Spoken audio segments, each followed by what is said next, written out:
Hi everyone, I'm Erin Dugan from Fox 56 Sports and welcome to Week 4 of high school football on MyTV WQMY. Tonight it's a Lackawanna Football Conference interdivision matchup. Scranton, a 6A school, is off to the same kind of start they had in 2015 before a teacher's strike interrupted their season with a forfeit to Valley View. The Knights lost 4 out of the last 6 games to finish 5-5. North Pocono has started their season with 3 straight wins, same thing they did last year. Scranton has dominated this rivalry the last 6 seasons. North Pocono has not beaten the Knights since 2009 when they won 49-8. That's going to do it for our pre-show. Let's get you out to this week's Rivalry of the Week. Scranton comes into this game with a high-powered offense that averages over 42 points. We knew we had the athletes, trying to get the ball in our athletes' hand and have them make plays. And so far it's been, we've been doing that, so hopefully we can continue. North Pocono is looking to improve on their undefeated season. The Trojans know there is more in the tank. I really think our best football is ahead of us, and I think that's a great thing because, there's a lot of football left, and I think we're still striving to get better, and our kids know that. It's a clash between 2 Lackawanna Football Conference giants. Next. It's a beautiful night for high school football. He breaks free. Down the sideline, he's gone. It's power football. Touchdown. You're watching the Rivalry of the Week on MyTV WQMY. That old saying still holds true. Good things do come to those who wait. It's been 3 months and more since the old grass was replaced by new field turf at North Pocono Intermediate School. The old track, well, that's gone too. It has a brand new field. Welcome to the new Trojan Stadium for tonight's battle between 2 old Big 11 foes as Scranton takes on North Pocono. Good evening, everyone. I'm Bob Ide. We'll be joined shortly by Erin Dugan on the sidelines, and with me in the booth, former North Pocono and Scranton Prep head coach Nick Donato. And coach, they might play in different divisions now, but these two are definitely 2 of the top teams in the Lackawanna Football Conference. Both teams out to great starts, and you're right, Bob, they are 2 of the best. Let's talk about Scranton first. A Falcon Oil spotlight player falls right on their quarterback, Jacob Watts. A lot of schools interested in Jacob Watts, quarterback with size, very physical kid. It makes it difficult to defend a quarterback that can run like Jacob can, and he also can throw the ball pretty well. Let's talk about North Pocono. Our Falcon Oil spotlight player is on their fullback linebacker, Tyler Musgrave. Again, great deal of speed, one of the top track men in the area last year. Tyler can go from sideline to sideline, and then at the fullback spot, he's very capable. Average per carry, I think he leads the team. Should be a lot of fireworks on the new turf when we come back. Well, the opening lineups and the kickoff here on MyTV. You're watching the Rivalry of the Week on MyTV WQMY.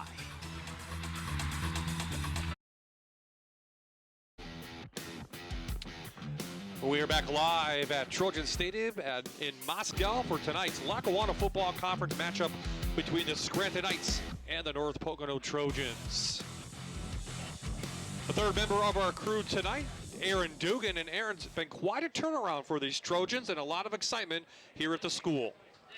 Absolutely, Bob. There was a time when these 2 teams would play and it wouldn't be that close of a game. North Pocono has done a lot of rebuilding over the years. I was talking with Coach Dolan before the game about that rebuilding.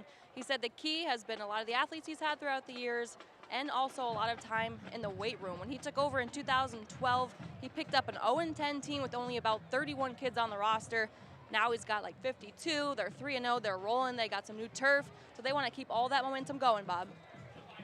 Thank you, Erin. And Coach, you know all about that. When you started here in North Pocono, you said you had around 20-some kids as well. 28 kids my first year, and by the time I finished, we were up to 67. So you have to put a lot of time in, and the big thing is you have to get them in the off season. And that's what Coach Dolan has talked about, being a part of this school and part of this program for so long. Have you seen that rise? Oh, definitely. We've played them every year, and they played us tougher and tougher. And last year, I thought, this team is ready to go. We had a very difficult game with them last year, and 1 touchdown game. And a lot of those kids are back on the field tonight for them. On the other side, Scranton's been very consistent through the years. We know about the McCarthy boys and better athletes coming along. Scranton, they do a great job. Once they got the coaching down at Scranton, the last 10 years or so, they're very difficult. They have great speed, great athletes, and, they're going to be there every year, Scranton and Delaware Valley in this league. Scranton will get the ball first. North Pocono won the toss. They have deferred. So we're going to see that high-powered offense come right down the field. They average over 42 points a game, Coach, and no huddle. So they're going to more of a spread. Yeah, they always played with the fullback. This year they do once in a while, but they're in a spread a lot more, and that's because of the quarterback, Jacob Watts. They put the ball in his hands and let him run and let him throw, and he's a great decision maker also. Back to receive for Scranton, Raekwon Groves and number 86, Chris Cobley. They're at their 5-yard line. And when North Pocono comes back out, Bryce Taylor will do the kickoff duties. Scranton won the toss and elected to receive. A lot of times teams will defer, but, they're offensive minded. They want to get the ball in their hands and go right from the start. Well, North Pocono has the top defense coming in. They give up only 8.5 points per game. And as we talk about that Scranton high-powered offense, so, right from the start, we see the two best going head-to-head. Looking forward to it. So we are away at Trojan Stadium on the new turf. It will be one of the upmen who take the ball for the Knights. And that was Ronald Brown, and he's taken down quickly inside the 20. They're marking right at the 22-yard line. Here are the starting lineups for the Scranton Knights. Reese Green, a transfer from Abington Heights, leads the team in rushing, over 6.5 per carry. Their wide receivers are very dangerous. Demel Wright leads the team right now, 7 catches, 140 yards. And up front, they're big, they're pretty strong as well. Greg Miller, he's the senior, 6'1" at 265. So Watts and company get right to it. 4 wideouts in there. 2-by-2 formation for Scranton. Motion at 3-by-1. Little jet sweep to the other side. Reggie Dickey, who returned after a couple of games, and he's going to be a big addition. So here's the defense now for North Pocono. They give up 163, 199 total yards. Matt Slagus, 17 tackles on the year, 3 of those for a loss. Linebackers will have to be active tonight. Ben Dial, 24 tackles coming in, and behind him, Matt Craig is 10 tackles, 2 interceptions. So no huddle for the Knights. Jacob Watts' first carry, and the big strong quarterback pushes up for a couple more yards. And it looks like Scranton will have a first down. That's the key to the spread. They ran zone read, and Watts pulled it and kept it himself. And as I said, he's a handful. The defensive end has to, they'll play assignment defense, and the defensive end is probably assigned to Watts on that side. He's going to have to stay and not close down. Another jet sweep to Dickey, and he's out in the open, and he is gone. 63 yards, Dickey on the ground, touchdown Scranton. You have to make tackles, and I think we're going to see a missed tackle here. And Dickey just got to the outside, and he's capable of taking it from any spot on the field. So 3 plays, and there's that high-powered offense, Coach, that we were going to see. And let's look at it again. Yep, jet sweep. 31 Dial, who's a very good linebacker, got caught inside, and it looked like the safety came up here, also got caught inside, and they got a good block out on the corner, and Dickey's off to the races. Vargas puts the extra point through, and just like that, 47 seconds into this game, the Knights lead the Trojans 7-0.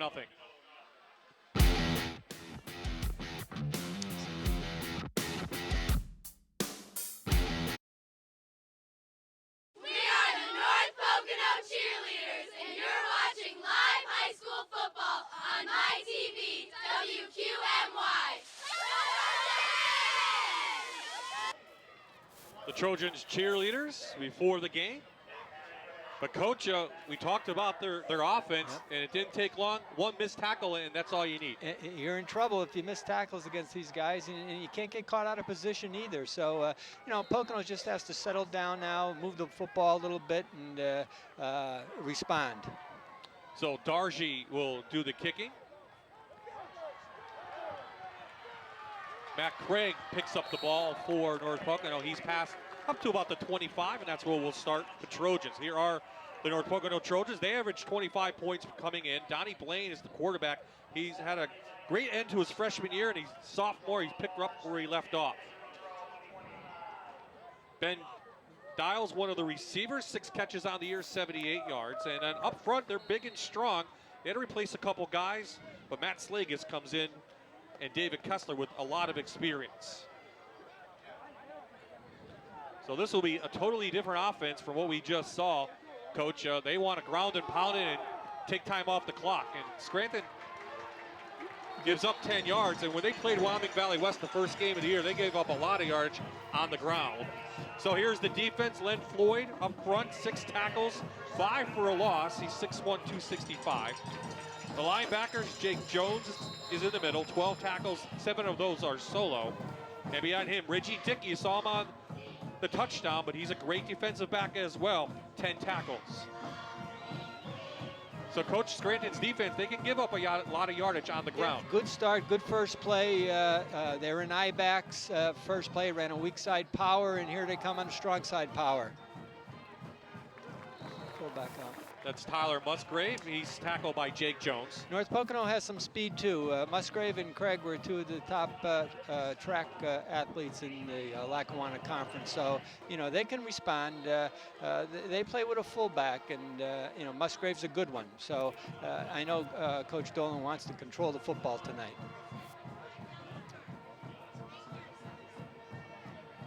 So 2 wideouts go to the right. I formation for North Pocono.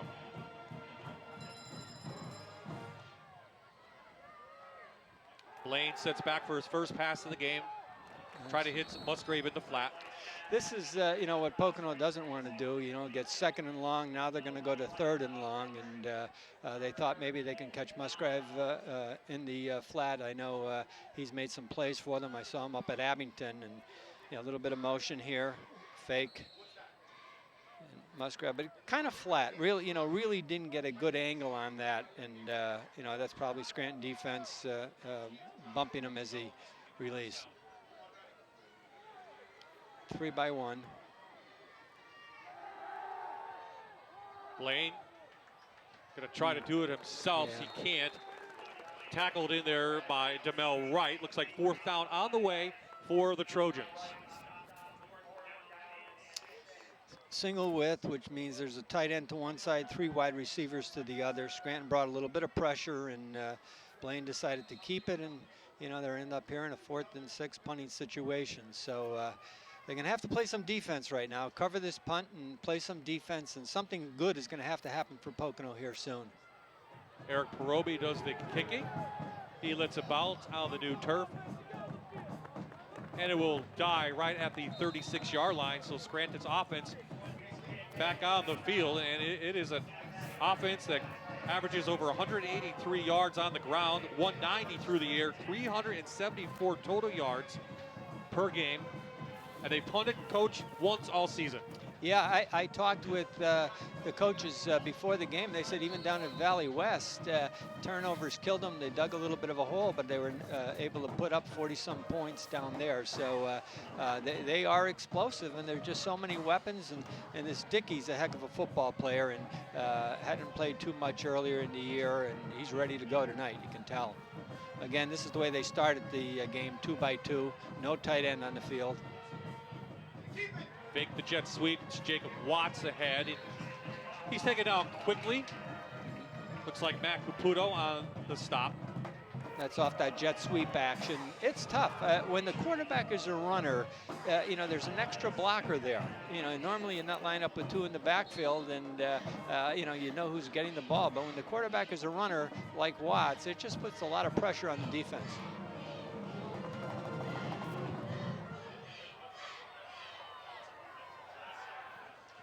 Watts pass blocked down by Slagus. Good job there. He got his hands up, and good job there. If they make a play now, they're in a good situation. You see a lot of this as we're going to look at this replay Yeah. real quick. Go ahead. Coach? Just motion and just a real quick. It's kind of the same play. They're looking for the same thing Pocono was looking for down here with Musgrove, trying to get the ball to the motion man in the flat as quickly as he can. And they did it into the boundary. Doesn't leave a lot of room there, but Slagus did a good job getting his hands up.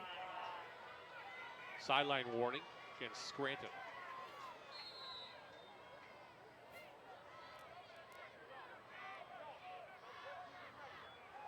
Here comes the blitz.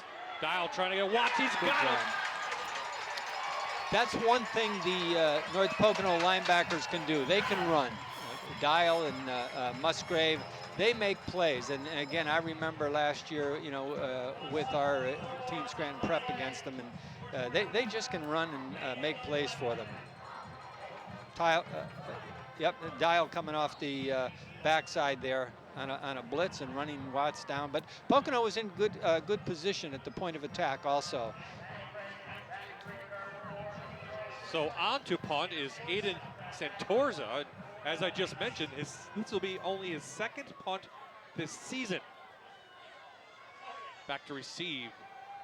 Matt Craig, and they almost got to him, and it's off the side of his foot. North Pocono will have very good field position as this one dies right at the 34-yard line. That was a good series for them. Good defensive series for North Pocono, and settled down. Now they have to move the ball a little bit here. Pick up at least a few first downs and change field position a bit. So North Pocono, Wendy's key to the game, some ball security and limit the penalties, Coach. Definitely, definitely ball security, and penalties kill you all the time. You always have to stay away from that, but they have to keep the ball away from Scranton as much as they can, use up as much of the clock as they can when they have the football. Blaine gonna roll out. He's got Butler as tight end over the middle, and he's got running room inside Scranton territory, knocked down at the 34-yard line. Nice play. It looked like it was off that old Redskin action. Both the guard and tackle were coming towards the North Pocono bench here, and all action starts to move that way, and Blaine comes out with the ball, and receiver crosses, and nice throw and catch. So that was a big play for North Pocono. 31 yards for the Trojans. Blaine, we know he can throw the ball. He's just a sophomore, but 269 yards through the air, 3 touchdowns, just 1 INT. This might be a wide side toss right here. Put Musgrave out on the wing. Usually they run the toss, so they're going to try to confuse Scranton a little bit with formations. Jake Jones on the tackle of Matt Craig. So Craig's stepped in to one of those big opportunities for him, Coach, at the tailback position.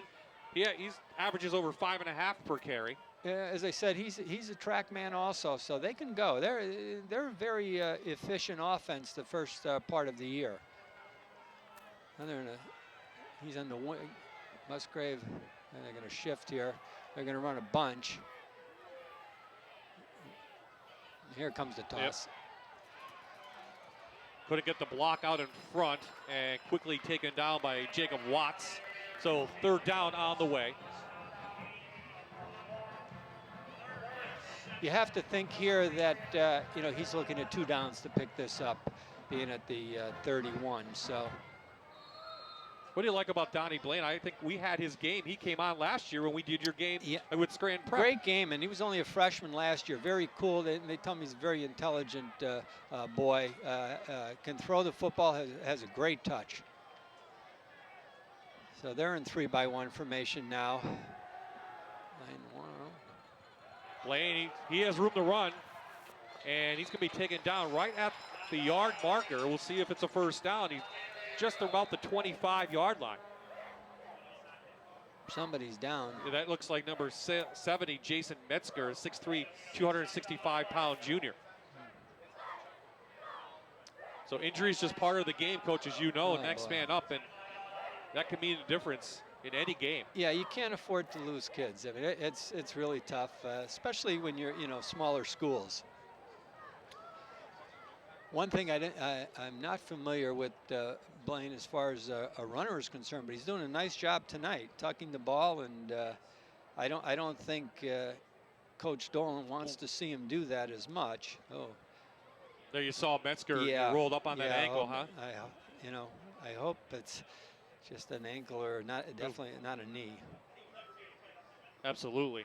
So here are the impact players for North Pocono, and part of it is the two left side of that offensive line, and the 3-4, you have the defensive line of Scranton. Yeah, you know, Scranton loves to play that 3-4. Jack Miles has been there for years, and you know, we've always had a difficult time with Scranton's defense. They come at you from all over, and just like the offense, there's a lot of speed there. You never know where they're coming from. Jack always has a smaller nose guard who gives the center fits, and those 4 linebackers said he likes to bring pressure. Now I'm watching here, it must be the center for North Pocono, because they have a new center giving snaps to Blaine over here. And the thing about that against Scranton, it's difficult because they always have a nose. They always have the center covered. Sometimes you'll play against an even defense and the center is uncovered. But Scranton likes to cover the center, and you know, if that's where the injury is, that could be a problem. I don't know, but I just saw them working over here at that. So you would think Caputo will go over to that right tackle position, and Hunter Locke, number 50, will be the new center. Nope, it looks like it is Caputo snapping the ball, Coach. Yeah, the kid that was snapping on the sideline stayed. We got a big 4th down here. Well, they're missing Craig. They bring him on, but yes, 4th down and 1, and North Pocono will go for it in Scranton territory. They're in the old T formation. And I think Coach Dolan, miscommunication, timeout on the field is called.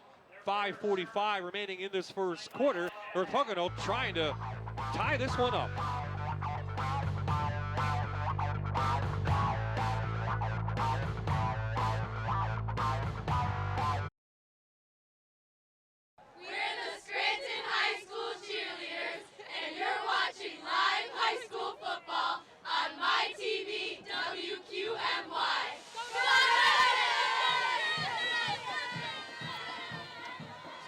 We are back. Bob I, Nick Donato, and Aaron Dugan. A 4th and 1 on the way for North Pocono. T formation. 3rd man through. Craig trying to get outside. He can't. Good tackle by Jacob Watts to actually lose a yard, and Scranton takes over on down. I think that play was, it looked like it was going to be a power. It was supposed to go inside. Craig, you know, decided to bounce it outside and must not have seen anything inside. Yeah, definitely power play. That play is designed to go inside. That's the linebacker. 56 broke that play up, forced him outside, and there were no blockers out there for that. Jake Jones was the linebacker. Yeah, he's a junior. Yeah, big play. Somebody has to pick him up. You know, you got to be expecting a run through on that. So here comes Scranton, already 1 long touchdown on the board. And then North Pocono held on their 2nd possession. 3-by-1 this time with the tight end. He probably. Here comes your zone read again. This is Green, Reese Green, first carry of the night. Yep. He pushes through for about 9. Looked like that might have been a sweep, a predetermined handoff. Yeah, I think so. Designed to go outside. Musgrave just got a hand on him, but they had to come in later on with Napolitano who make the stop. You run option here. A little option. Yep. Watts runs into his own player, but he powers through for about 12 yards right to midfield. Watts is one of these guys, when you watch him run, he doesn't look like he's moving. He has such a long stride. He just glides, and all of a sudden he has 10, 15 yards. Oh, they're going to bring it back. First flag of the night. Blocked below the waist. So Scranton's big play going to be negated. Michael Serra, our head referee tonight. Foul, low block on the offense. 15 yards from spot. Good. And out. So that's a big call because that was a big play. Big for play there, yeah. Big break. So they will back the ball up for a 2nd down play at the 22-yard line. So now you just play defense. Make sure you don't give up, you know, a big play here. You got to hold them to under 15 yards in 2 plays, and you get the ball back. Easier said than done. Easier said than done, right. Watts downfield, caught on the outside. Groves, still on his feet, makes a big-time move. Raekwon Groves all the way to the Trojan 25-yard line. I watched his route. He ran a great route, number 14, Groves. He ran a nice little corner, and I almost think he faked it to the post and broke a little, to the corner. He flattened out a little bit, and Watts put the ball right there. They're ready to go again immediately here. 50-yard play, they're right back at it. Scranton gets the calls from the sidelines. Very unusual to see in high school. You see a lot of this in college. But they have wristbands, and they're making the call.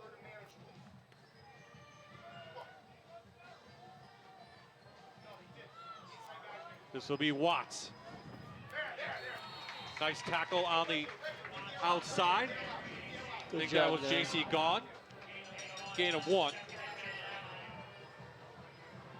I get a chance to see. It looked like he's running weak side power there with the quarterback. Again, that's the things you can do. When we say power, they're double teaming the tackle, and the fullback is kicking out on the defensive end. That's North Pocono head coach Greg Dolan, who you saw right there. Couple changes for North Pocono in at the last minute.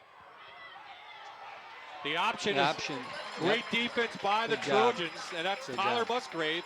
Loss of 2. Same play that Watts kept on the last time. You know, if you stay in position, you know, you make plays. Half of the battle is being in the correct position. Good job. 3-4 people to the football on that. Formation into the boundary here.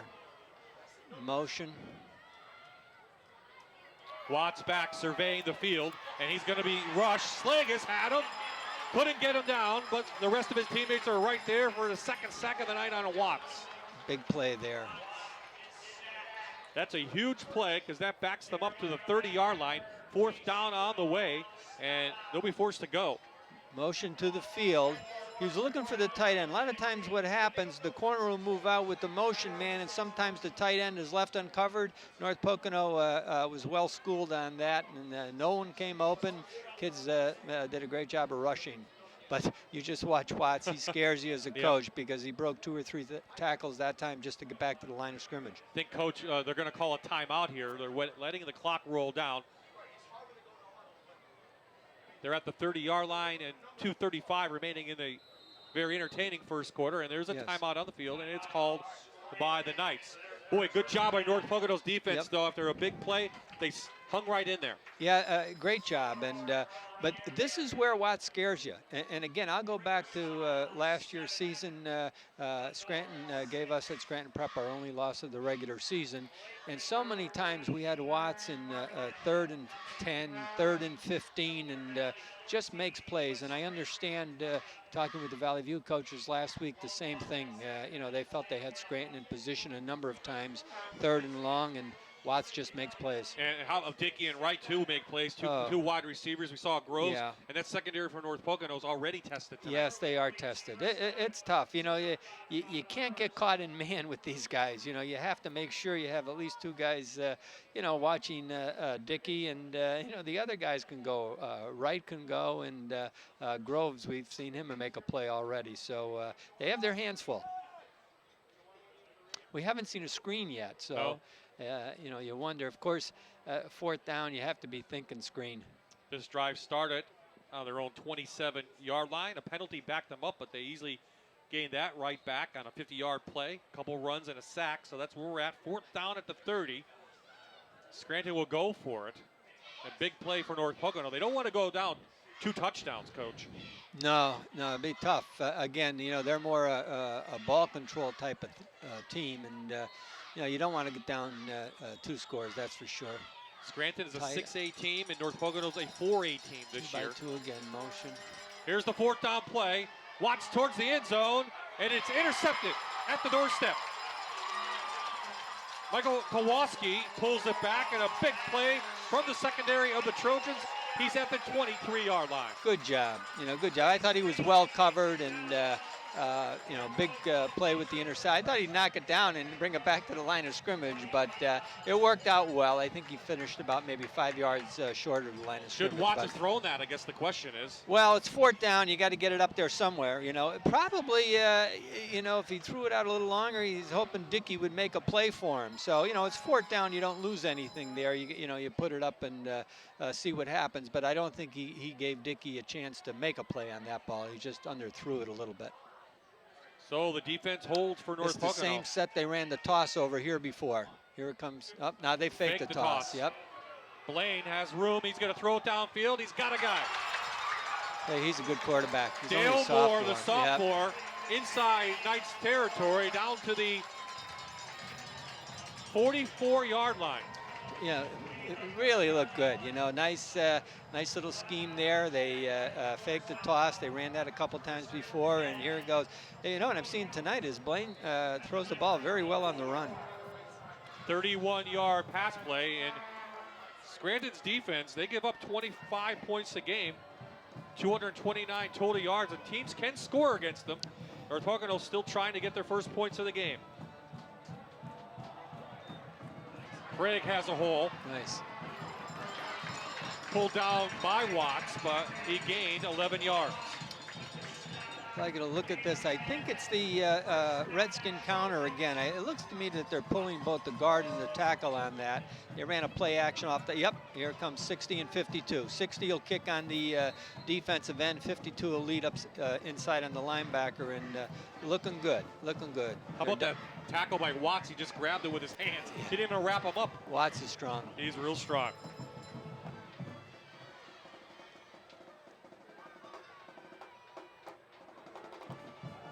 Musgrave's first handoff, but great play on the inside by Len Floyd. Yeah, that's the quick trap. We did it for years. Most of the area teams, it's a staple if you're in I backs and work on it. That's one of the few plays that the fullback can carry the ball, and they got a guy that can go the distance if they give him a little bit of room on that.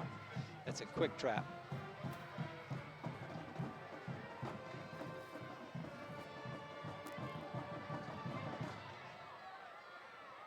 Pocono keeping it in tight. Blaine to the outside of Moore. Moore's nice move. Up to the 22-yard line. Another first down for North Pocono. Blaine has a nice quick release, and that's so important in that play. That ball is in the air as the receiver is making his turn, and it's there for the receiver. So the only way you stop that is to, bring your corners up and, play them off the line right on the line of scrimmage. And, Jack hasn't decided to do that yet. Coming up on the minute mark of the first quarter. Blaine going to go to the end zone. Good job, good coverage. Moore was there, was overthrown. So second down on the way for North Pocono. Coach Dolan decided his passing game is going to be a play-action passing game tonight, and that's fine as long as the running game can go a little bit. It makes the play-action effective, and so far they're doing a good job with it. And Scranton, Coach Marichak said they have to play more physical tonight. Yep, that's what they were concerned about. They knew they have the athletes, but they were worried a little bit up front. North Pocono's a big, strong team up front, and that concerned the Scranton coaches quite a bit. Let's see if they go back to that running game now. They're unbalanced here. Craig, good push by the line. Yeah. Watts just kind of stands him up. Gains about 2.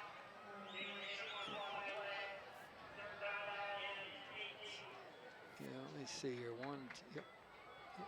Looks to me like they were unbalanced there, and they ran away from the strength. They were hoping Scranton would move with the unbalance and came into the boundary. Couldn't tell exactly with the replay, but that's what it looked to me. Watts is a very good athlete. You saw him make a couple tackles. I know he wants to play quarterback at the next level, but he'd be a pretty good linebacker. Or Scranton hasn't used him on defense up until this game. So last play of the quarter. Blaine going to go back to the other side. Kowalski can't make a move, slipped down, and actually no gain on the play. So it'll be 4th down when we return for the second quarter. Scranton with the only touchdown of the quarter. North Pocono knock it on the door.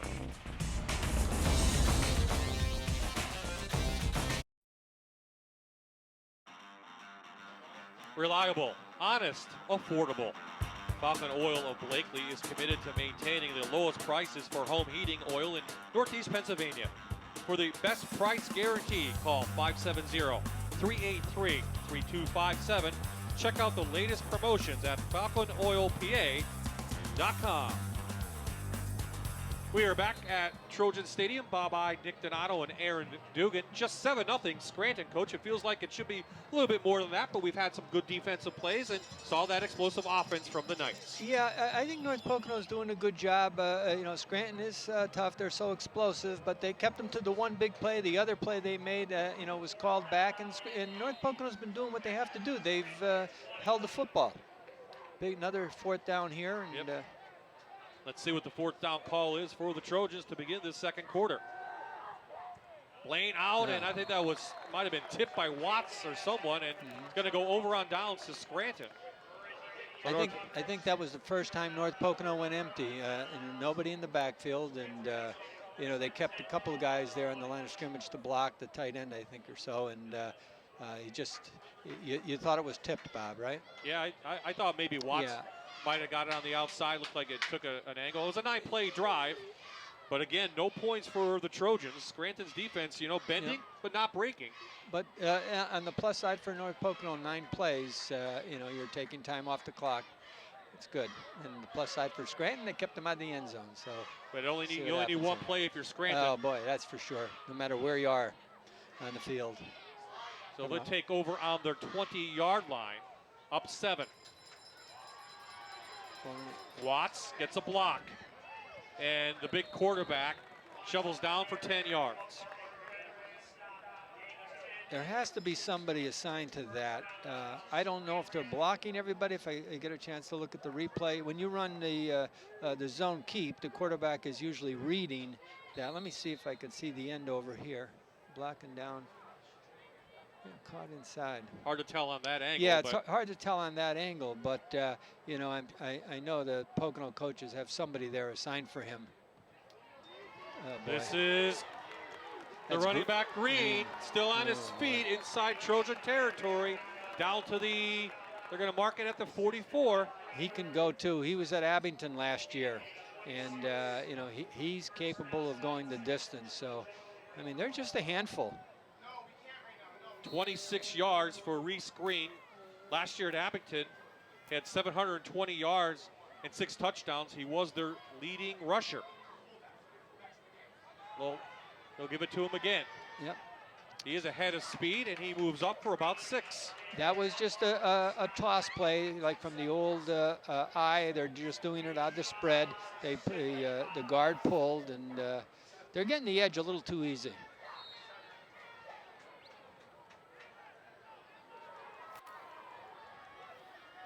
Scranton last week beat Valley View 42-20. This is Watts. Good job that time. Tyler Musgrave with the stop, minimal gain. They're down on the way. That's what you have to do. You can't give them, you can't give them the edge. If you're the force contained player, you have to play contain. Well, North Pocono's defense came into this game giving up only 199 total yards per game. Scranton may be up well over 100 already, but they only lead 7-0.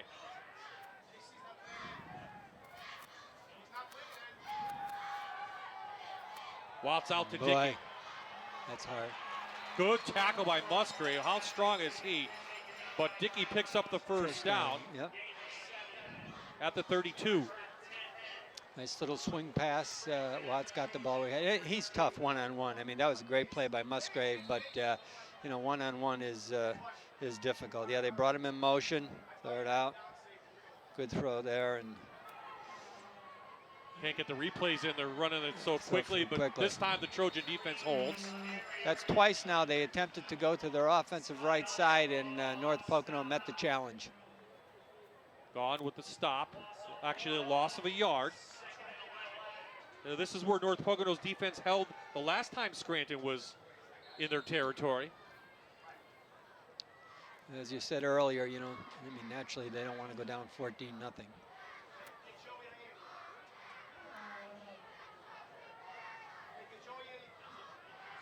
Here comes Here the comes the blitz. screen. Yep. The screen Yep. to Dickey. He's in the Right end zone. play Yep. at the right time. Yep. Off Yep. the blitz and touchdown Scranton. Yep. Flanker screen. Flag down, though. There's a flag near the line of scrimmage. Oh, It's wow. going to go against Scranton. Illegal formation. Wow. That was the right call, Coach, because it was an all-out blitz, or looks like they were a blitz. Oh, it was perfect call. Perfect call. I mean, he caught it, and there was nobody around. Wow. The motion man moved up too quickly. Still second down. How about that? I didn't catch what Mike said. Motion man moved up too quickly. Too quickly. Started up the field. Yep. Wow. That's a huge break for North Pocono. Yeah. Now the ball's back at the 38-yard line, and That a hurts. 2nd and long. That hurts. Well-designed play. Well, let's see if that penalty comes back to haunt Scranton.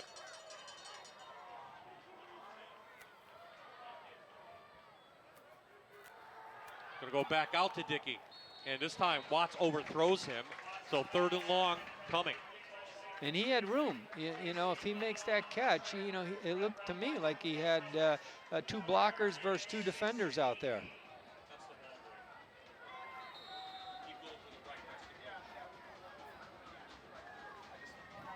Scranton's had 2 big penalties go against him.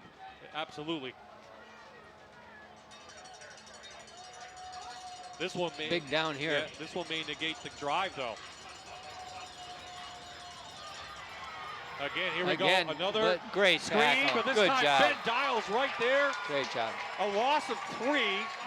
4th down. Yeah, Dial read that all the way. Dial read it all the way. Nice job. Perfect. They're in good position. Dial's there. Musgrave's there. They're in good position. So Dial matches that, so that penalty comes back to haunt Scranton, Coach. And Yep. that must have drove you nuts on the sidelines. Oh, I mean, you know, it's frustrating. It's frustrating. You look at the stats at the end of the game, and you know, you dominate everything, and you just get by, or you end up with a loss. So for the 2nd time this game, Scranton is going to punt. Santorsa. Oh boy. They're trying to block it. Don't call. Oh boy. They let it bounce on the turf, and Scranton is right there. We got a penalty up here. I don't know if he's going to call roughing the kicker or running into the kicker. It didn't seem like much. Flag down right near the 50. Michael Serra made the call. It's Mike Marechek, the coach.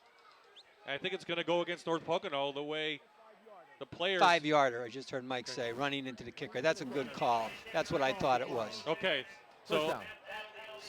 North Pocono will have the ball at the 3. Let's go down to Erin now and see what she's got. Hi, Erin.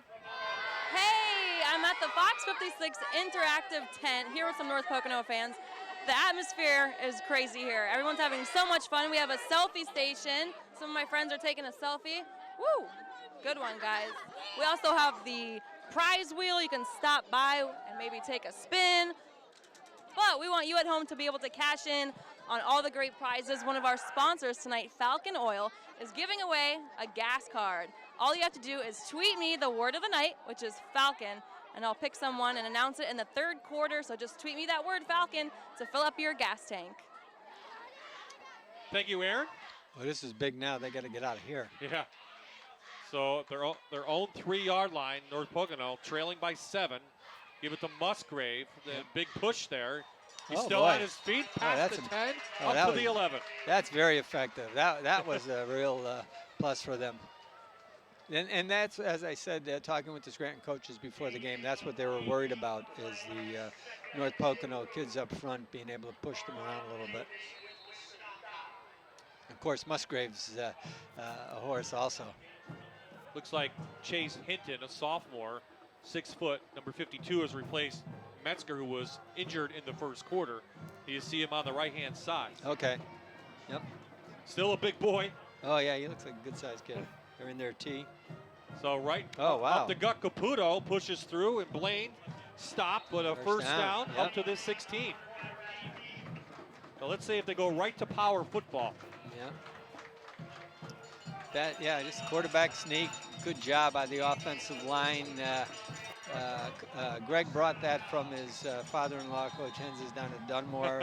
Their short yardage situation was always, formation was always a straight T. A lot of teams like to go I, power I, or what have you, but Pocono's into T. Coach, I don't know if we would have said this before the game. It's turning into a defensive battle. Yeah.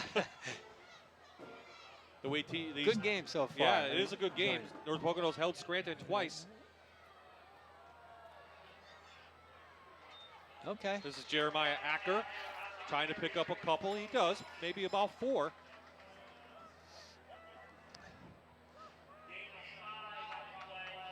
Again, if I could pick it up, replay, it looks to me, they're on the far side of the field, but it looks to me like they're unbalanced. Yep, they are.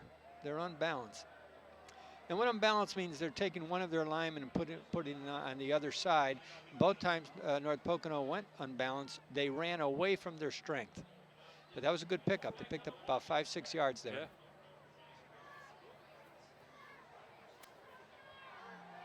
Lane to pass. He's got he could room run. to run. He's got to run the ball there. There, he tried to hit Brett Butler, but good defensive play out there by Reese Green. 3rd down on the way. I mean, they're doing a great job with their play action, and Blaine's throwing the ball well. But that time, if he runs the ball, he probably has. Watch the replay here. If he runs the ball, he can pick up 10 yards probably. Yeah, get to the sidelines and even avoid a hit. Maybe could have led him a little bit more on that pass. Yeah, possibly. Came back, but yep. So but when you're a coach on the sidelines, and you're looking easy. at that right in front of Greg. Greg's thinking, run, run, run. Especially at high school. Yeah. Playing just a sophomore, believe it or not. Played a lot his freshman year. And yep, we're going to have a flag, I think. Let's see what the call is going to be. I think it's going to be against Pocono's in motion. Yeah. Snap it. 5-yard penalty. Still 3rd down. That's North Pocono's first penalty of the game. Yeah. Oh, second, excuse me. They did have the one on the punt. That's a big difference too. You go from 3rd and 4 or 5 to 3rd and 10. That's a big difference. Well, especially when you want to get out of there. Yeah, you got to get out of there. You don't want to give them the ball back. midfield. Yeah. So a big 3rd down here, coming up halfway mark of the second quarter. Just 7-0 Scranton, and that was on their opening drive. 47 seconds into the game, they scored. Okay, they're going to run Lane forward. Oh, he's got him. He's got a guy. There's no way. Yep. This is Matt Craig out of the backfield. Yep. And North Pocono, just like that, hits a 87-yard touchdown pass. And looks like they might tie it up. Touchdown, North Pocono.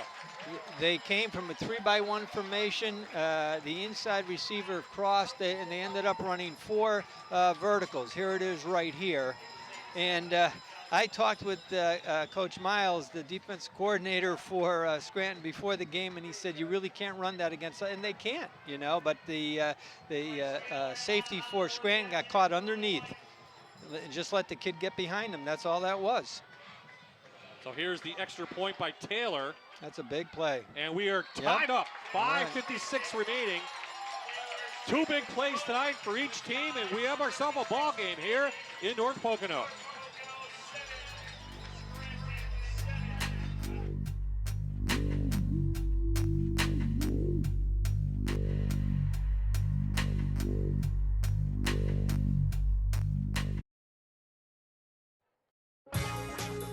State Farm agent Jeff Ryan is a proud supporter of local high school football. Call today for a quote on your auto, life, home, or renter's insurance. You can reach Jeff online at jeffryaninsurance.com. Check out his Facebook page or just stop in at his office in Bill's ShopRite Plaza in Moscow. Now is a great time for an insurance and financial review. Good luck to both the Trojans and the Knights tonight. So we are back. We're tied at 7. We're in the second quarter. Both teams have scored in the quarters. Scranton in the first quarter and North Pocono in the second quarter. And this kick goes through. It's no live ball. It wasn't pretty, but it is effective. And Scranton has the ball at the 20-yard line.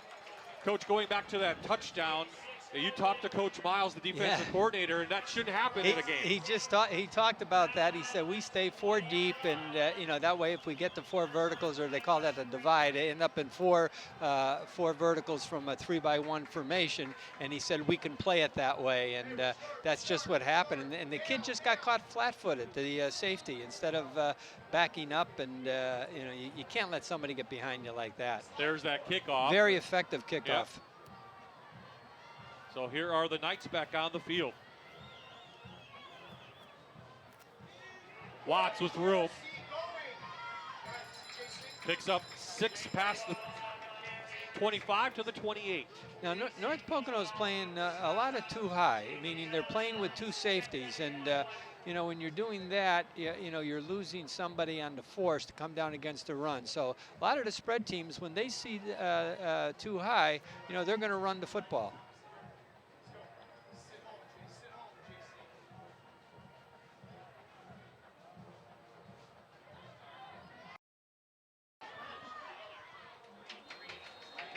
Picks up a first down up to the 34-yard line.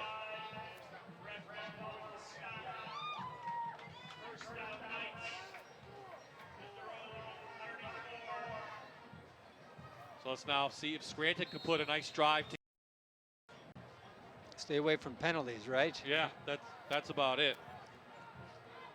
2 big penalties have cost Scranton some points tonight.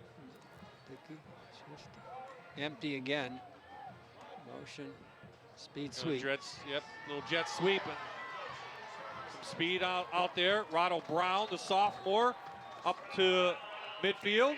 Boy, they are quick, aren't they? They have just so many weapons. Here again. Here it is. Speed sweep, and made a good cut. Cut it back inside. Dial on the tackle. So the Knights on the move.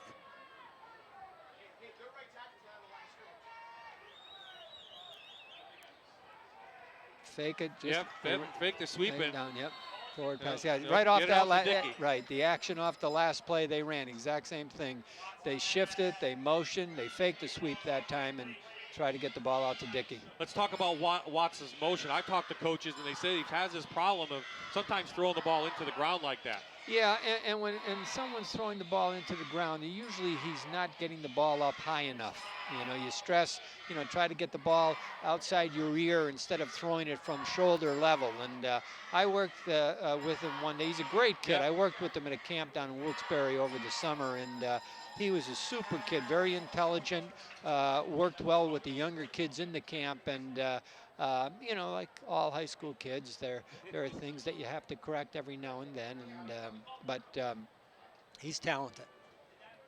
Dial is the injured North Pocono player. He's walking off, so looks like he might come back. But you know, Jacob Watts, he's not shy. He's got a great personality. He's a good kid. When we said, "What's your goal the next 10 years?" He said, "I want to play in the NFL." Yeah, well, so you know, that's great. You know, why not shoot high? Yeah, you shoot high like that, and you know, I hope some school comes in and recruits him. I had heard that the Ivy League schools were looking at him, and the Patriot League schools, and also somebody said some of the Division I schools were looking at him as a possibly a linebacker or a tight end, or you know, another position. Yeah. But you know, he's a great athlete. Yes, he is. So he has that upside. And he's a smart kid. Yes, he is. Very intelligent. Very intelligent, yes. Likable. Yep. So second down here, right at midfield. Watts slings it out. The ball's dropped, and there's still a free ball. Craig has it. He outruns Watts, and this looks like a North Pocono touchdown. Wow. So they ruled it a completed pass, a fumble. We'll look at that. And Craig picked it up for a 60-yard touchdown run. I hope we have that here. This is a great throw. I mean, this is really he never caught it. Oh, we have replay. We know the officials don't. But, you know, give the credit to the Trojans. They never stop. Oh, yeah. No, you got to play. You play right through. You don't hear a whistle. You do what you have to do.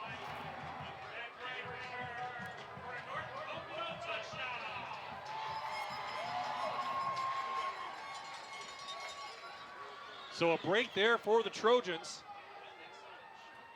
And they've scored 14 straight, and they have a 7-point lead at home over the Scranton Knights. Heads up play.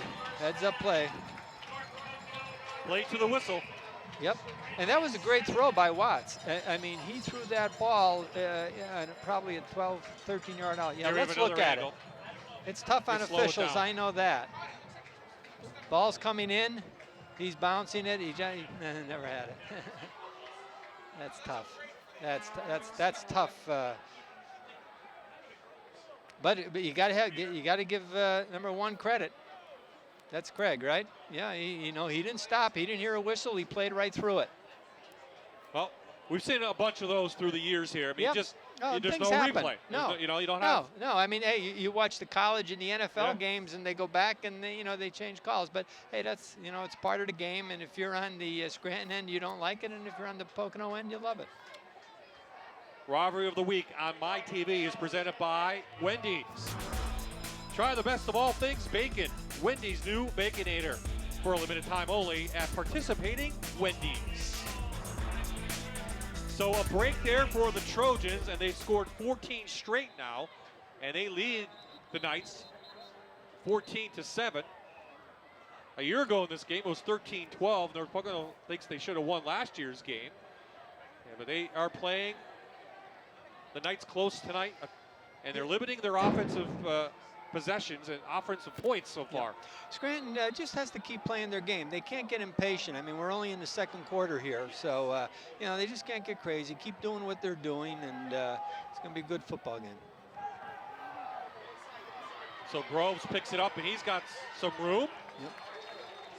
And Scranton will start with good territory, good field position. Flag comes in late at the 37-yard line. So let's see if this is from the sidelines, the flag. Mike Serra, our referee tonight, figuring out with his staff. And let's listen to our head referee. Illegal participation on the kicking team. Oh. He continued to play while after losing his helmet. 15-yard penalty from the end of the run. First down. There was a helmet right at the 30-yard line. Yep. It's a safety rule. So Scranton benefits from that, and the ball will be placed inside Trojan territory at the 47-yard line. If you're on the field and you lose your helmet, you have to kind of back away from the play. You can't stay in, and there's just a safety rule. So here come the Knights trailing now. Out of time, 4:14 in the quarter and a half. Watts keeps it. See, he's tough one-on-one. He's looking to pass, and he does. That's just a great It's completed. Play. Yep, it's completed to number 14, Raekwon Groves, up at the 39-yard line. Nice catch by Groves. Yeah, super play by Watts. Great, a nice catch by Groves. Watts is he's so tough one-on-one. North Pocono kid is in great position, but he did the same thing to us last year. We had a blitz on a third down, had him in the backfield. He made one quick move and picked up 20 yards. So a whistle comes in late, a flag down. This will stop the clock. 4 minutes to play in the half. False start. Still second down. You just can't do that. Penalties will kill you. You're not going to be successful through the year when you're doing that to yourself when you're playing good teams. Well, the Knights are used to close games. I mean, their first game of the year against Valley West, 48-41. They actually held the lead late in that one down at Valley West. That was a fantastic opener. They came back and beat Honesdale 43-8 and won last week at Valley View. Sweep again. Well, he's quick. Dickey. Track guy, first down. Give him 10 up to the 35. That speed sweep has been a problem for North Pocono this first half. And Dickey's just a junior. I'm sure he's going to be looked at too with that kind of speed. Yeah, I would think so. The next level is waiting for him.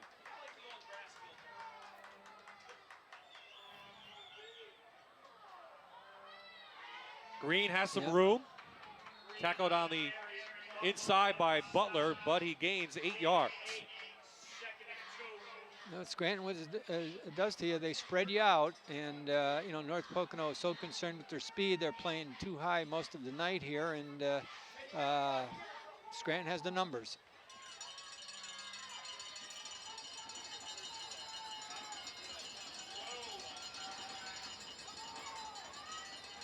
Watts stood right up. Yep, good job Butler there. shoots in.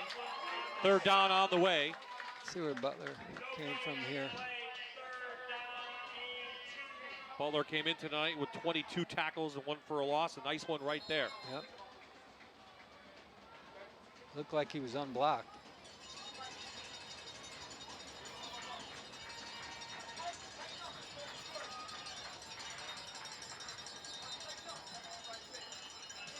And Scranton, I believe, is going to call their timeout. Second of the evening. 2:24 remaining in the half. I don't know if they were misaligned or not. They actually had 4 receivers to the left side here and just a tight end to the right. So I don't know. We'll see if they come back. They're in that same formation. They have 2 downs to pick this up. So there's Coach Dolan, and is that a Catafio in there? Tony's one of his assistants. Yep. Jimmy Gaughan, who played at Syracuse, also one of his assistants there, and they have a nice group. They really do. Yeah, they do a good job. So there's North Pocono. There's the Scranton Knights coming up in our halftime report. We'll introduce you to Abington Heights kicker / quarterback / wide receiver / Mr. Everything, Colin McQuarrie. We'll talk to him. Aaron Dugan will talk about the changes here at North Pocono with the superintendent.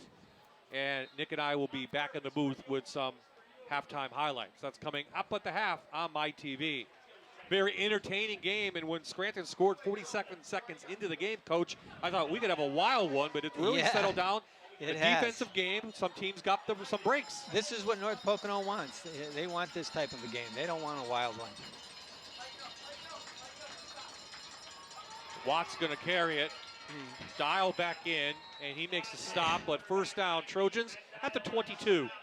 You know, Watts is so strong. He looked like he's not getting anything, and he has 5 yards. Scranton responding after that fumble, touchdown by North Pocono. Trying to put a drive right before the end of this half and tie it up.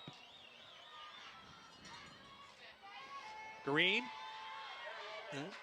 Flag comes ripping in. That might be against Scranton on a hold or something, because right back there, right at the 20. Oh, boy.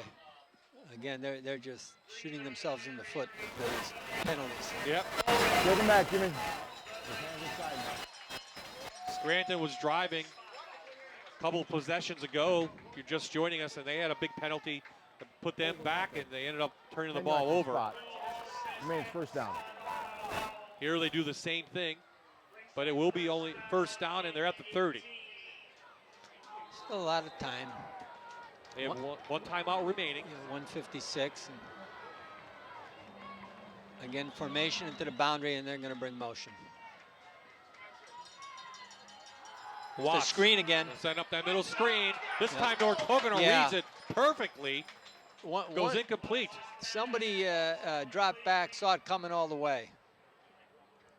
I don't know if it was one of the defensive linemen rushing, peeled off. No, it was a defensive lineman there, 62. Did a nice job. He felt it. He was up the field and peeled back when he felt screen. We have an injured Scranton Knight on the field, so there'll be a timeout here quickly. I don't have a number yet. I think it was I'm not sure, but I think it was the receiver who was going to catch the screen. I don't know, was that Dickey, possibly? It could be. Yeah, I think that's who it may be. I don't know if he got hit after the play, but hopefully he just has the wind knocked out of him. Nothing serious. For a stoppage now, Scranton gets to go over now, set a play or something. Yeah. I mean, second down on the way, 1:41 remaining, and nice crowd on hand here at Trojan Stadium, looking over at our tent. some of the students there, and they really Nice like to crowd. line the fence here. Beautiful stadium here. It always was, and now they have the new field. And it Nice is- crowd here. Big crowd tonight. It is Coach Dickey. Good call. Reggie Dickey, the junior. Looks Yep. like he's Now, Scranton has to remember, they have a lot of time here. You know, in high school football, you pick up a first down, the clock stops. So, you know, they can afford to run a play or so, and especially they're a no-huddle team anyhow. So, you know, they should be in good shape here as far as the clock is concerned. Oh, boy. high that's- snap. Watts recovers. He's lucky he got a couple of yards back, so 3rd and long on the way for the Knights. Now, first 2 games, the Knights played without Dickey. Now they lose him in a game. That could be a big loss. Oh, that's a huge loss. You know, Scranton is hurting themselves. I mean, there's a snap. It's a wasted play. Now you're at 3rd down. Oh, Dickey would be a tremendous loss for them if they lost Dickey tonight. Yep. So Scranton will call their final timeout here. 1:09 remaining in the half, and 3rd down on the way. So again, the Trojans defense holding. See, the timeout, that hurts because the clock is stopped. Now you're calling your timeout. You're out of timeouts. That's not good. It was an incomplete pass, so Yeah, the clock was stopped, stopped, and you have the everything, time, you know. yeah. So, but I guess you know for some reason the kids must have been confused, and the coaches decided, hey, we have to use it. But well, it's not easy. I know they didn't want to use it. It's not easy to use those wristbands if you're a high school No. kid. I mean, it's a lot different No. in college. Yep. We were talking about 15, 16-year-old kids, Yep, yep. 17-year-old It's kids. tough. That's what they are. Yep. You know, so better get them over, make Yeah, sure the play is yeah. I called mean, if right. they don't know, you know, if they're confused, you can't run the play. I mean, you can't do that. But I know they didn't want to use the timeout there. Coach Scranton next week has West Scranton. You have ties to that. Your father Yeah, used to my coach dad back coached there. there for years, and I grew up in the stands at West Scranton. You know, every game from probably I was 5 years old until I started playing in Dunmore. So Wow. yeah, I have a lot of strong feelings for West Scranton. Well, the Bell game will be next week for. Is that next these week two- already? Yeah. Wow. Yeah, Yeah. That's a great game. Great turnout. And they missed it last year because the strike happened Right. right around this time They a played year it ago. at the end of the They year. played it right at Yep. the end of the Yeah, year. at the end of the Exactly. year. Yep. So on the 3rd down call, here come the Scranton offense back on the field. No timeouts remaining now for the Knights. Watts going to go hang one up to the end zone. Well, they got a hand on it. That was Good coverage. Damel Wright, the senior, but great coverage, as Coach mentioned down there. Michael Kowalski. Yep, Kowalski did a nice job there. I thought Wright was going to go up and get it. He made a great attempt for it, but Kowalski's done a nice job. He's made some plays here tonight where Wright did get up there. So no timeouts left. 4th down on the way. The ball is resting at the 26-yard line. They started this drive in North Pocono territory at the 47. Here comes the blitz. Oh, a little boy. slant on the inside. Didn't get it, though. He's short. That great catch, though, Raekwon Groves, and he is well short, and the North Pocono defense holds on downs.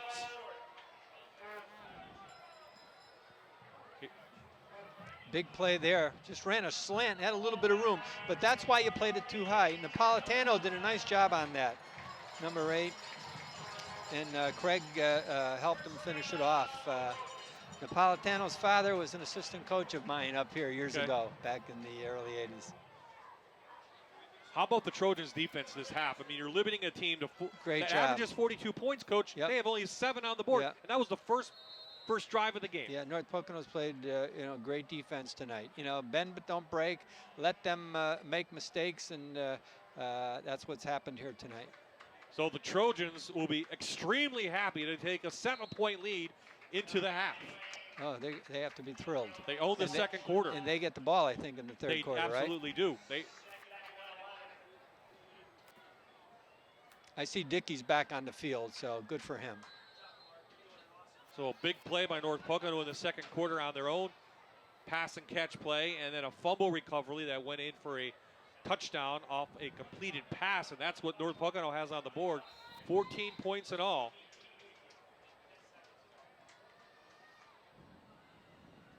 And the Trojans came in on defense, giving up only 8.6 points per game. And they've really held this Scranton Knights offense down. Hey, no, wait a minute. 28 seconds remaining.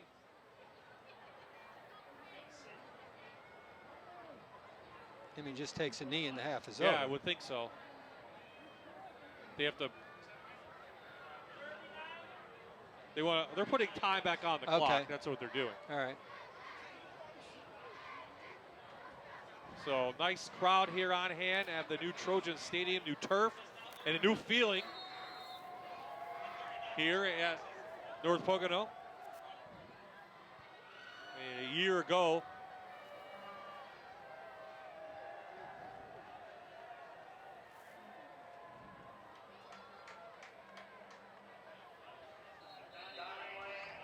North Pocono finished 5-5 a year ago, and they can win tonight. They'll head to 4-0, and that will do it. The students are happy here at North Pocono.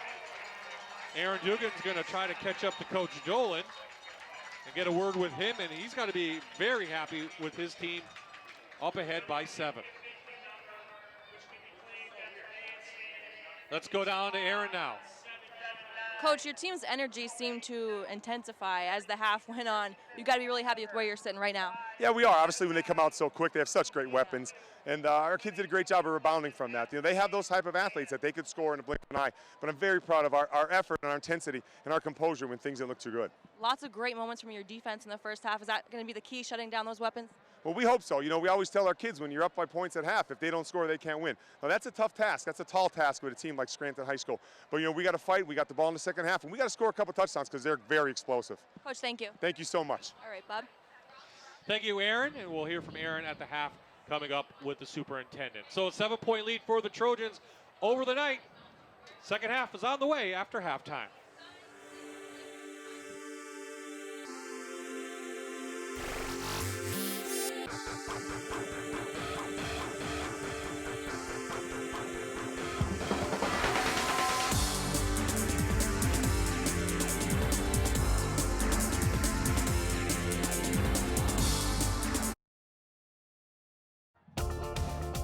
Welcome back to our rivalry of the week on MyTV WQMY. We have a great one going on right now. North Pocono 14, Scranton 7 at the half. I'm Aaron Dugan. We thank you so much for joining us for this excellent game tonight. We have a special guest joining us now, Brian McGraw, the superintendent of the North Pocono School District. Thanks for joining us. Thank you for having us here. Welcome to North Pocono. Well, thank you so much, and it looks fantastic. I haven't been up here in a while, and it seems like you have some new changes. Definitely. We just put in a new field turf facility here, also new track and tennis courts, so we're really excited this summer to have the grand opening of the facilities and welcome everybody here. And it seems like just the whole crowd is really getting rallied tonight. It seems like school spirit is at an all-time high here. Definitely. Anytime you upgrade the facilities, it's like getting new uniforms. You have a little pep in your step, and our community feels like our kids deserve the best of everything, and this is one scenario where we came through. A lot of great athletes always at North Pocono. Tell us about some of the other fall sports going on. Doing very well. We have boys and girls soccer going on right now. Our boys soccer is 3-1, girls soccer is 2-2. Our tennis team, fabulous new tennis facility out there. They're 6-2. They had a big win over Abington. Our golfers are doing well. So across the board, cross country, everyone's having a good fall. So I know you have some interesting ties to tonight. You have ties to both sides. Tell us about that. Definitely. I was principal of Scranton High School for 3 years. Assistant principal there as well, and then I came over here to North Pocono. So great people in both communities, and it's a great game here tonight. So I guess I can't ask you who you want to win. North Pocono, absolutely. Okay. North Pocono. That was a good answer. You're welcome. Thanks for joining us. Thanks for being here. Well, make sure to stick around for a great second half. We're going to have stats and highlights from the first half. You're watching live high school football on MyTV WQMY. You're watching the rivalry of the week on MyTV WQMY.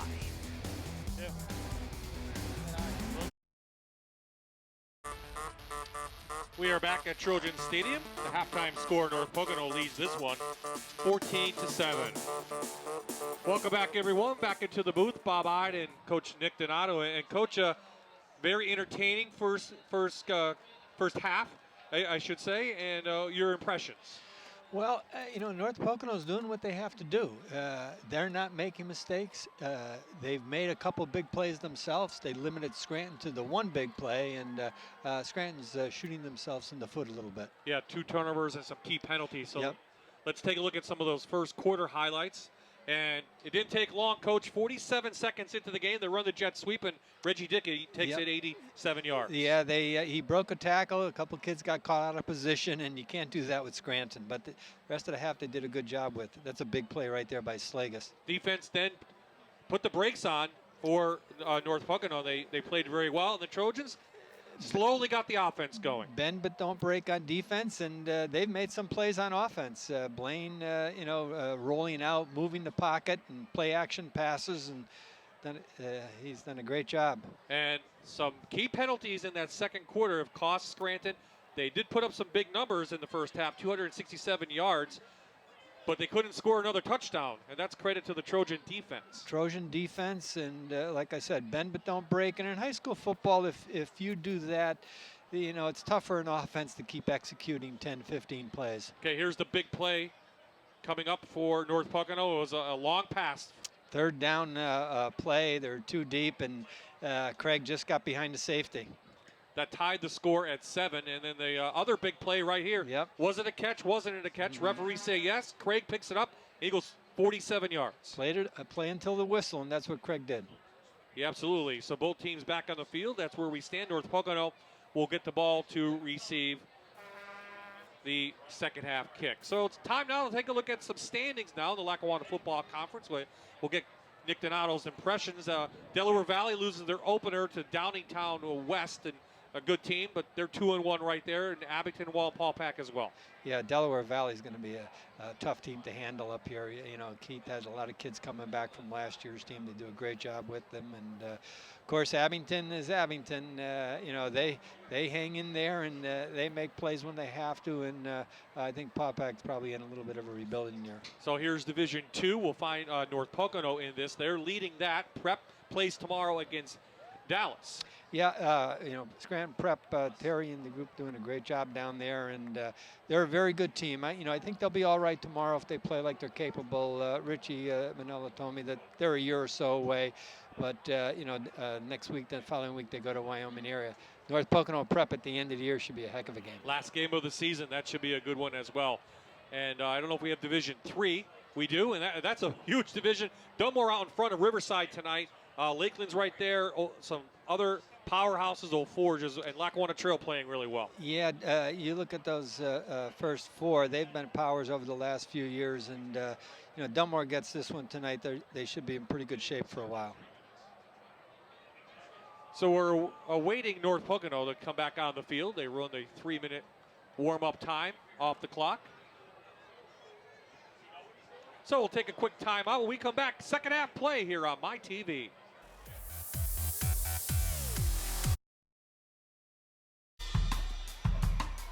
So the Trojans out in front by 7.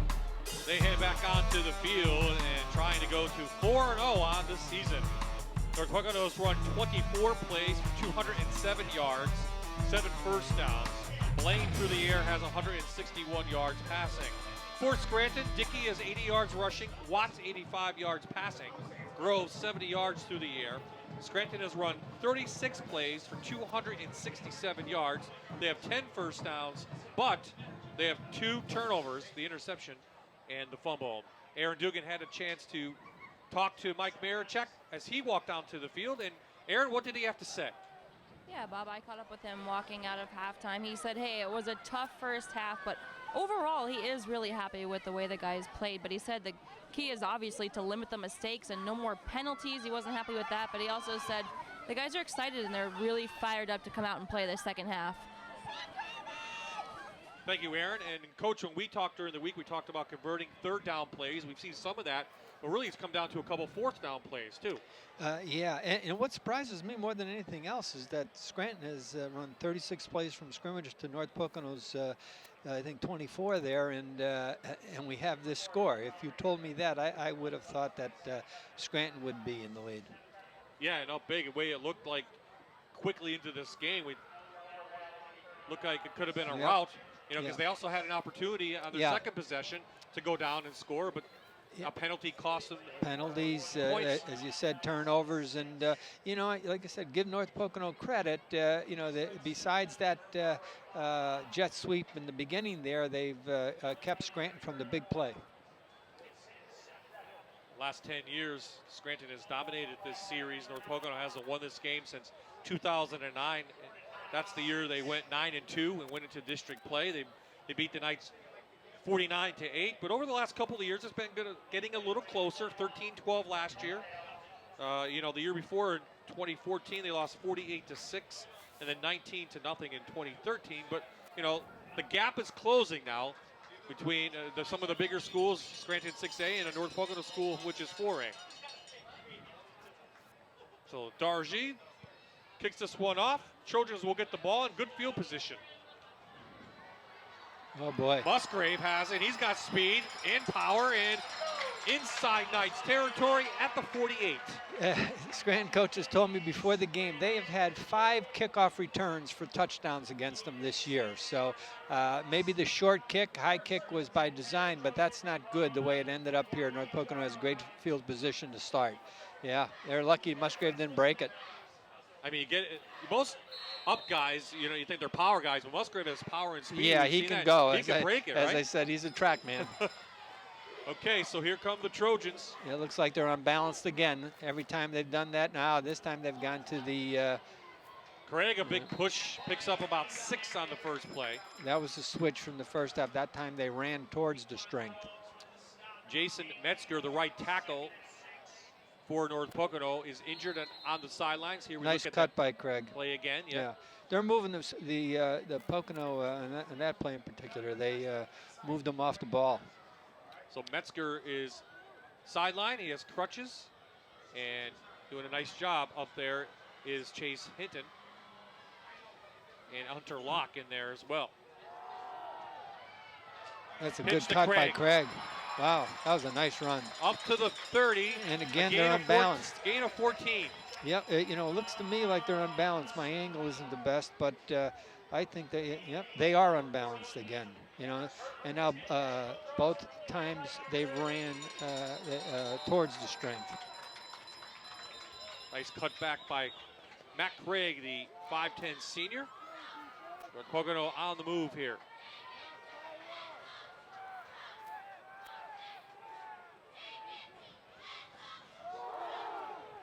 Straight ahead handoff, but a good game by Musgrave and a great push from that offensive line. Yeah, and the halfback Craig was the lead blocker on that little bit of an isolation play. Now it wasn't Craig. They made the switch. They put who's number 20? That was a substitution to get number 20 in to become the lead blocker for Craig. That's Ayani, Joe Ayani, the junior. Yeah. This is, you know, this is what North Pocono needs here. They're in 4-down territory here. If they could grind this out and put one in the end zone.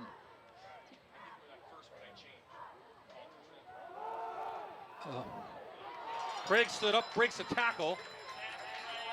They had him in the backfield. That was the linebacker Jake Jones, but he couldn't take him down. Yeah. Craig's impressive tonight. I saw them up at Abington, and Abington did a pretty good job defensively with North Pocono. So one of our Wendy's keys to the game, and we're seeing it right here on this drive, ball control, Coach. We talked about that. Keeps Scranton's offense off the field. Yep, they're doing it here. Musgrave, nice hole. Up to the 15, they're in the red zone. And that was Ayani again as the lead blocker. So he's bringing Craig out. Ayani comes in as the lead blocker, and that's that ISO play. So they found something here. Nice block by Matt Caputo on Len Floyd, the nose tackle, huh? Offensive line's done a great job. Field position was a big plus here. You know, them getting the ball at the at the Scranton 48 yard line. Yep. Got to keep the 2 tight ends set in. Craig has room. Just power. Up to the 7. All running plays on this drive. This is what the Scranton coaches were worried about. North Pocono coming right at them with that offensive line that they have, and you know, they look impressive. Right here, they're probably most impressive. Pulling the backside guard, double team, good job. And Craig seems to find the daylight. When you have an offensive line clicking like this. Oh boy, it's great to call plays on the sidelines. Craig ripped down. Great tackle. I think he was on his butt, but Grayson Lovell, the sophomore, tripped him up. Looked like they were going to run weak side power that time. But goes close to a first down, and is a first and goal. North Pocono at the 6. Yeah, this is a heck of a drive. They talk about the key drive being the first one of the third quarter. North Pocono showcasing it here.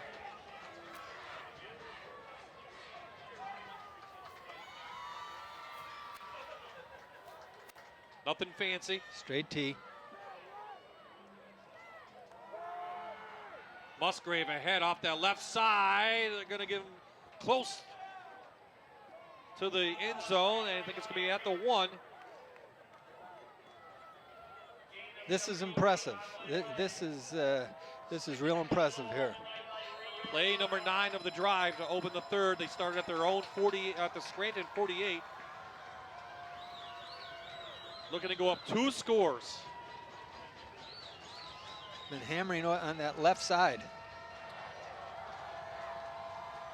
There it is again, left side. Musgrave in. He's in. Touchdown, North Pocono. That was some drive. That was real impressive. I'm more impressed with that than anything they did the first half. They had some big plays the first half, but that was something that gets the attention of the defense. I thought he might have lost that handoff the way they turned, but he regained it. 7:37 remaining in the third quarter.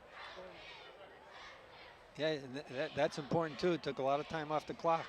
Taylor's kick 21 is up and no good. Ooh. It hits the upright. But North Pocono opens up the third quarter with an impressive 48-yard drive on 9 plays. And they lead now by 13.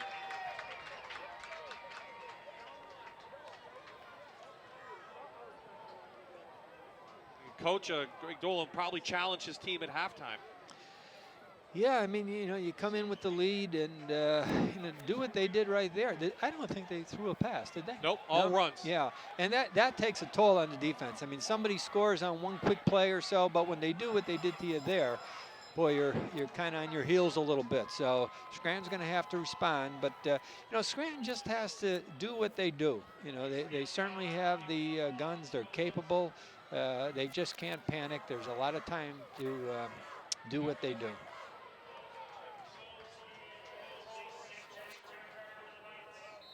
So now the special teams for North Pocono has to respond and don't give Scranton good field position. Taylor, he's been squibbing it all night, but it's been effective. Well, it's Green in the chest. He's still on his feet, spins right out. Oh, there's nobody over there. Oh, that's Dial. Great tackle by Ben Dial that could have saved a touchdown. Yeah. When he made that spin, it looked like there was nobody on that side of the field, but Dial can run. That's what we said. The North Pocono linebackers, Dial, Musgrave, those kids can run. Fox 56 presents Score Stream. It's real-time high school scores plus video powered by you, the fans. Download the free app now. With Score Stream, you enter the score from the stands, upload game video to Score Stream for other users to see. Fans take charge with Fox 56 Sports and Score Stream. Download the free app now. Okay, here come the Knights now, trailing by 13. Acker got in quickly. The rest of the defense holds. 1 yard gain for Watts. They're not blocking them up front right now. And that time, Scranton, I don't think too many times the first half they had 2 backs in the backfield with Watts. That time they did, but not much room. Let's see if Scranton goes back to the vertical game, try to get outside, use that athleticism and quickness.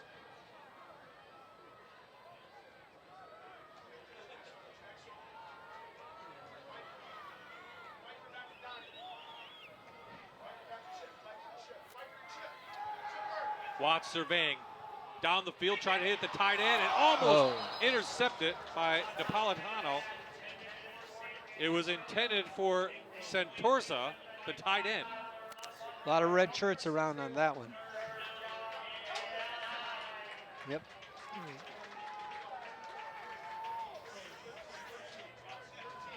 I don't know if Musgrave got his hand on it, but as you saw, 3-4 red shirts there on the defensive coverage. We got him in 3rd and 9. Tough for an offense. Big 3rd down play here in the 3rd quarter.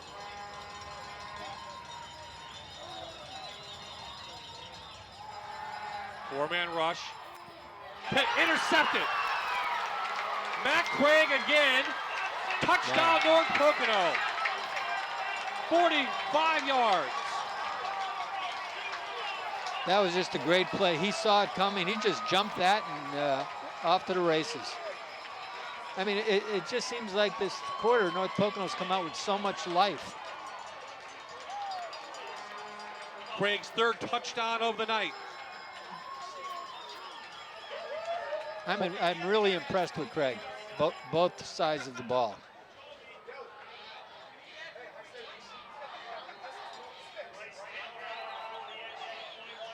Taylor on, missed the last one just a minute ago. This one is up and it is good. So North Pocono has scored 27 unanswered points.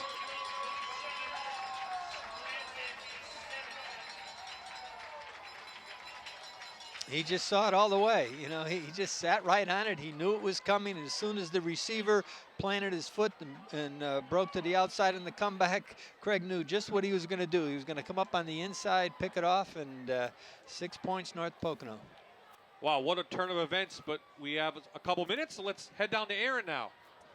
Well, Bob, their team might be down, but they still have a lot of school spirit on the Scranton sideline. I'm here with the cheerleaders. What are some of your names, guys? I'm Taylor Barletta. I'm Anna Kamech. And I'm Selena Ross. And I'll ask you, what makes your team special? What makes you guys unique?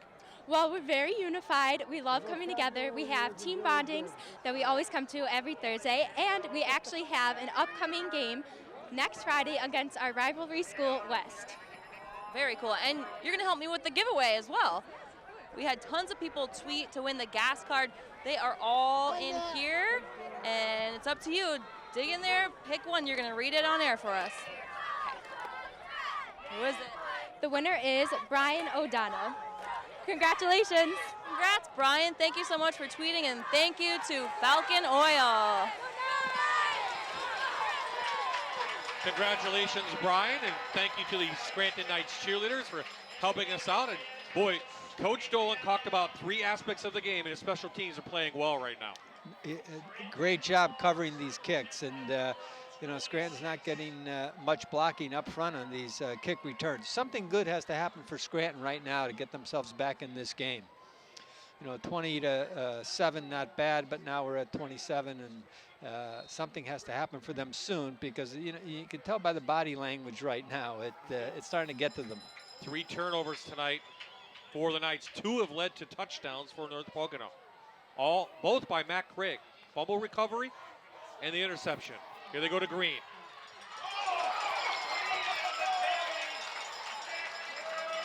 Matt Craig buying for player of the game. Oh yeah, that was a great play. The receiver's got to make that block, though. You know, the receiver has to make that block. He came out, and Craig's fired up. He's ready to go. I mean, the kids up front blocked it pretty well, but he didn't get a block by the wide receiver on Craig, and you know, Craig's not going to miss tackles. Coach Dolan talked about how Scranton has all these athletes, Coach. He said, you know what, we have athletes too. Yes, they do. They're showing it tonight. And Dickey's going to throw it. He can't find a guy, so he pulls it down. stays on the sidelines, and he almost pulled that one out, but the chains will move. He stepped out around the 39. See, that's, you know, in the beginning of the game there, Scranton got their kids in space a few times, and, you know, they made plays. And since then, Pocono's been bottling them up pretty good and not giving them the room to make plays. There's Coach Marchek on the sidelines. 53 and 37 in his career. Here's Watts being chased by Musgrave. It is another sack for North Pocono. The third of the night for the Trojans.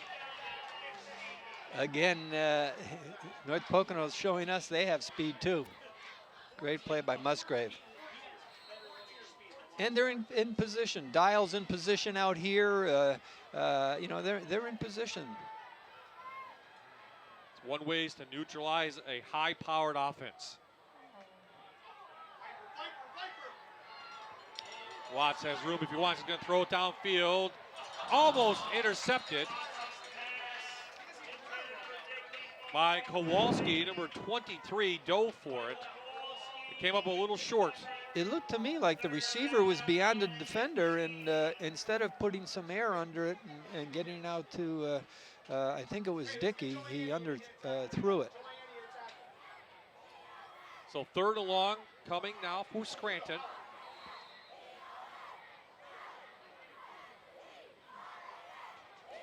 A very rare time that they will huddle up. Yeah, we've seen them in third and long now quite a bit the last few times they've had the ball.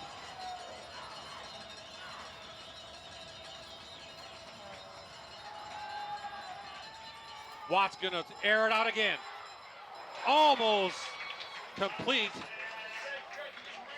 A great diving effort by Azan Jet, the junior. Yeah, he had a step on it. Again, he's beyond him. Just, you know, the connection wasn't there. But I thought the last time the same thing. The receiver was beyond the defender, and here it is again. And I think that's why the Scranton coaches went back to it and just couldn't connect, just couldn't make the play. So Scranton will have to punt again. Coming into the game, we talked about just one punt in 3 games. I think this is their 4th punt tonight. Santorza will do the punting. What more can you say about this North Pocono Trojans defense? Holding a team that averages 42 points per game to just 7 now in the third. Kowalski.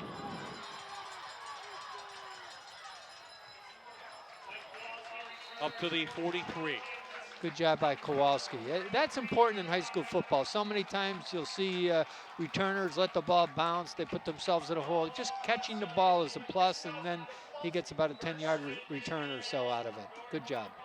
Well, the students like what they see so far, and I would think Coach Dolan, too, likes what he sees. Now goes over to the Knights defense. They need a stop and get a 3 and out. I would think Greg will do what he did the last time, you know, just try to move the football on the ground and take time off the clock. One thing that they have not done so far for North Pocono in their favor, no miscues and really no big penalties, unlike Scranton. That's how you win football games. Lane going to go to the air. Yeah. Wisely just throws it ahead of Musgrave, goes incomplete. A little bit surprising, but you know, sometimes you think, let me take a shot here, but they don't need points right now. They just want to control the football, and again, that last drive was so impressive. I thought Greg might come out and just go 3, but you know, take a shot every now and then.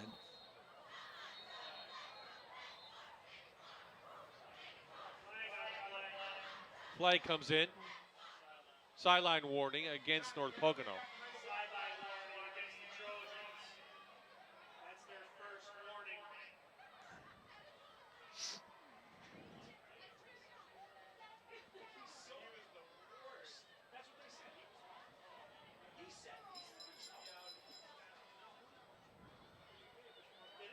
So next week, North Pocono take on Delaware Valley. Wow. And we mentioned Scranton will have that bell game. Yeah, so both of them have big games coming up. Yeah, both have big games, but you know, if North Pocono can pull this one out, they're going to solidify themselves as one of the leaders in 4A in District 2. Berwick's having a tough time tonight with Crestwood. Wyoming area is beating Coughlin. Wow.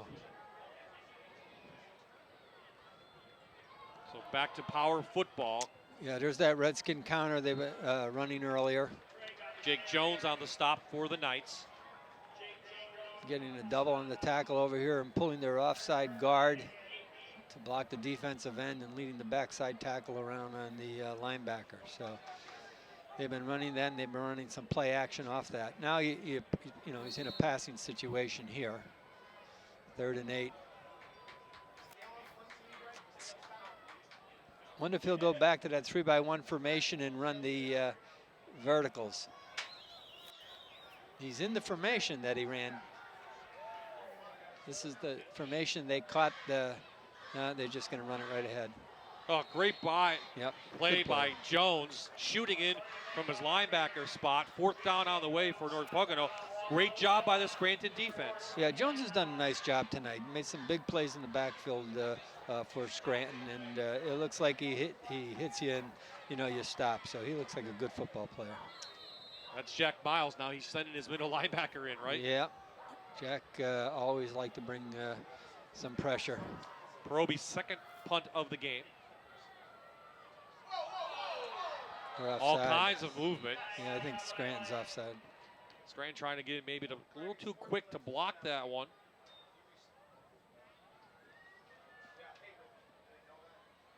Prior to the snap, encroachment on the defense. 5 yards, remains 4th down.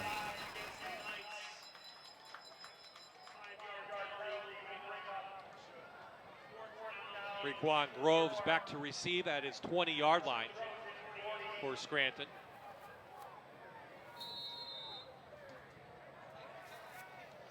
The clock is starting to, become a factor. I mean, there is time left, for Scranton to do what they have to do. But, now you're under 3 minutes in the 3rd quarter here. Something has to happen soon for them. Perobi does a nice job on the kick. Groves takes it up, holds on to the ball, and he'll get up to the 25-yard line. That's great coverage. There are a number of red shirts down there, all in good position, and that's half the battle with football, playing defense and covering kicks. So the Knights come back on the field, trailing now still by 20 points.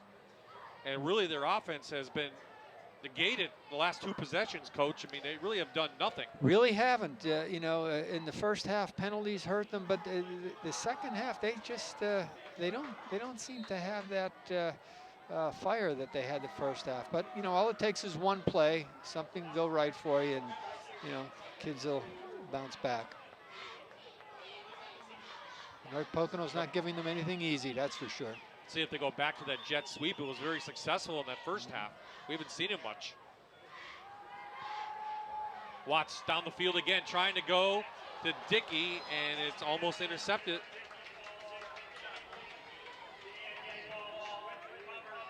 So number 3, Dan Walsh down there, a sophomore. So a lot of guys getting some playing time. North Pocono's in good position against what they're trying to do there, unless the Scranton receivers just run by the kids, because they're playing with 2 safeties all the time, too high. So you're always going to have some red shirts there. You think Scranton's trying to get it back too quickly instead of playing with their offense? I mean, they are. It does seem like they're going for the home run. Still plenty of time. Oh, intercepted by Dial. Wow. He's got some blockers. Wow. Knocked out, and they're going to say a touchdown, North Pocono. Oh, boy. The second one tonight. That's a pick 6.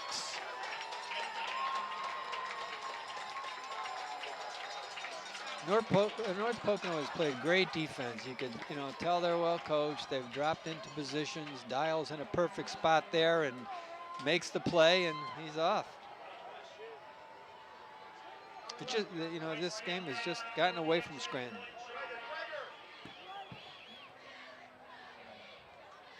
Watts may wish he had that one back. Yeah, last few, I think. Well, that's one way to negate Wow. a high-powered offense with the defense. Taylor misses his second one of this quarter, but it doesn't matter. North Pocono's extended their lead now, 33-7, and we're going to take a timeout. It's all Trojans here at home.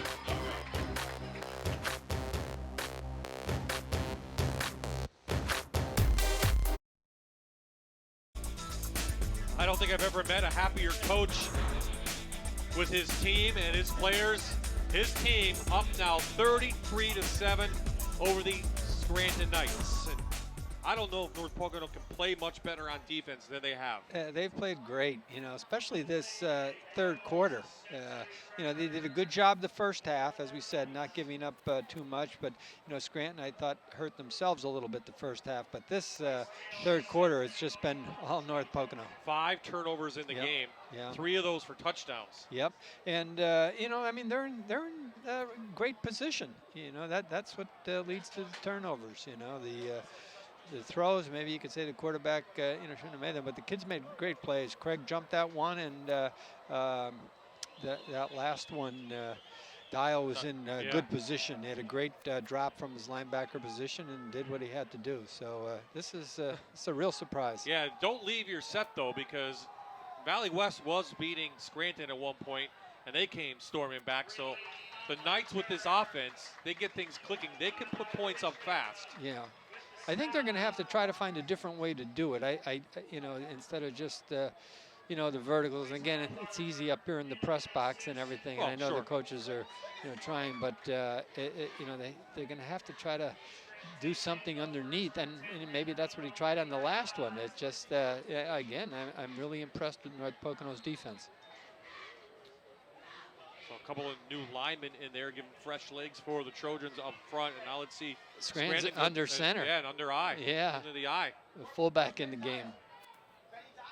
Wow. Well, they give it a green. Yeah. Shifty. Yeah. Nice run by Reese Green. 14 yards for him up near midfield. Yeah, so that was a little bit of a change in philosophy there for Scranton. One wide out. Looked like, I-backs. I mean, we really hadn't seen them in I-backs, I don't think, at all tonight. So let's see what they're going to do here. They've changed their philosophy. They got to, pick it up a little bit, though. They're in and out of the huddle. Clock is rolling.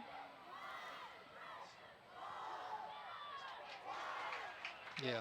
Iani, nice hit first on Green, but he moves forward for about 3 yards.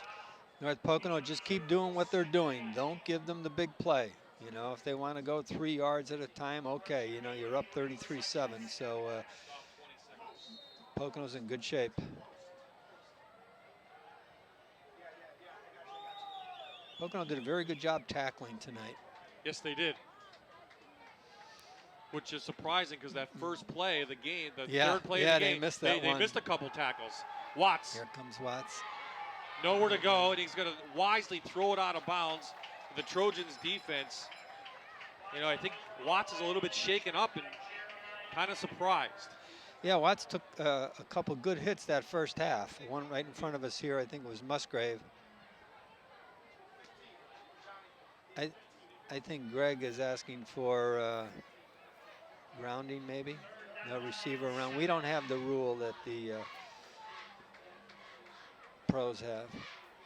No, not in high school football. Right, no. right. Outside the tackle box. Yeah, and all that, so yeah. I didn't see a receiver there either, and, No. and maybe that's what Greg was talking We about. always work in the officials. Yeah. Weren't yeah, you? I mean, really? Yeah, no, I never did. No. I think I'd be surprised about that.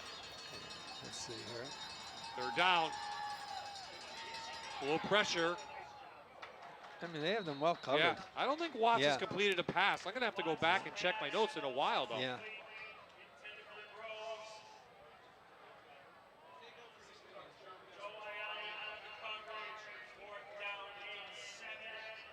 I have no completed passes in this quarter for Watts. No, I don't think so either. Not this quarter. Nope, not this quarter at all. And he's thrown 2 interceptions. Both for 6 points. Little shell shock. Yeah, I think so. Yeah.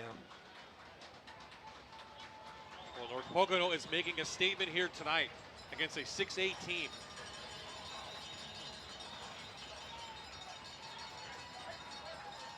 4th down, Scranton's going to go. And we have a timeout. Flag down. Oh, the play clock went down to 0. Snap. It's lined up in the middle zone. 5 yards. Goes against North Pocono. So referee Mike, a little fuzzy, but that was going against North Pocono. Yeah, lined up in the neutral zone. So a little bit closer now for Scranton to pick up this 1st down. They need 3, though. Let's call it 2. We're under a minute to play in the 3rd quarter. The last 2 quarters, the 2nd and 3rd, have been owned by North Pocono.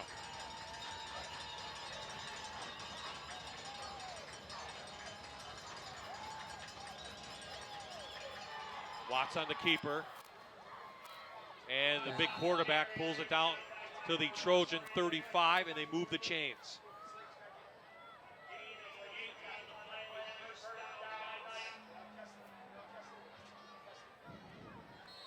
So now time will become a factor. I'd like to get it one in before the quarter ends. And the game started, Scranton was boom, boom, boom. Now, they're down and taking a lot of time in the huddle. And I don't know, like I said, with Pocono, if they keep them to 3-4 yards at a clip, they're going to be all right. Watts going to throw it out of bounds. He takes another hit. And they throw a flag on the far side. Jeremiah Acker was over there, and we'll see on the replay if it was a late hit, but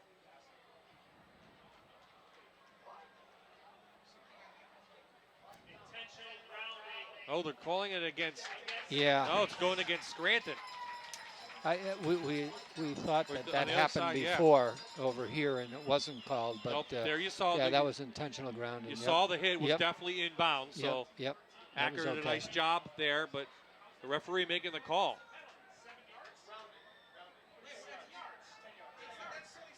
So 2nd down on the way. The ball placed at the 44-yard line, 43-yard line. So the Scranton offense just looks out of sync. Yes, it does. Their whole plan, I think everything has gone out the window right now. And the calls and the way they like to run it. I think they've lost a little bit of confidence. Now you kind of have to throw the ball all over the place, but every time they go to do that, not good things are happening. No. They've almost abandoned the pass a little bit. Yeah. And the sweeps and everything gone to a little more power game, which plays right into North Pocono's hands.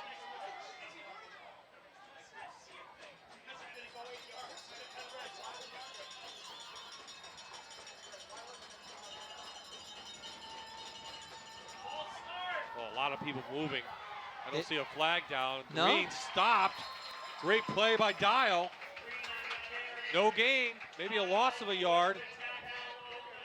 Yeah, loss of 2. Nice play by Dial. I thought we had some type of illegal procedure or something on that play. North Pocono really has some playmakers on defense. They do, and the Trojans, fans, feeling it tonight. Their North Pocono team putting on a clinic against the high-powered Scranton Knights. You're watching the Rivalry of the Week on MyTV WQMY.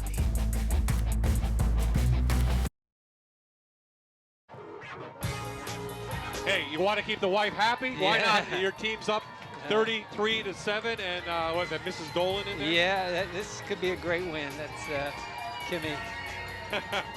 Reliable, honest, affordable. Falcon Oil of Lakely is committed to maintaining the lowest prices for home heating oil in Northeast Pennsylvania.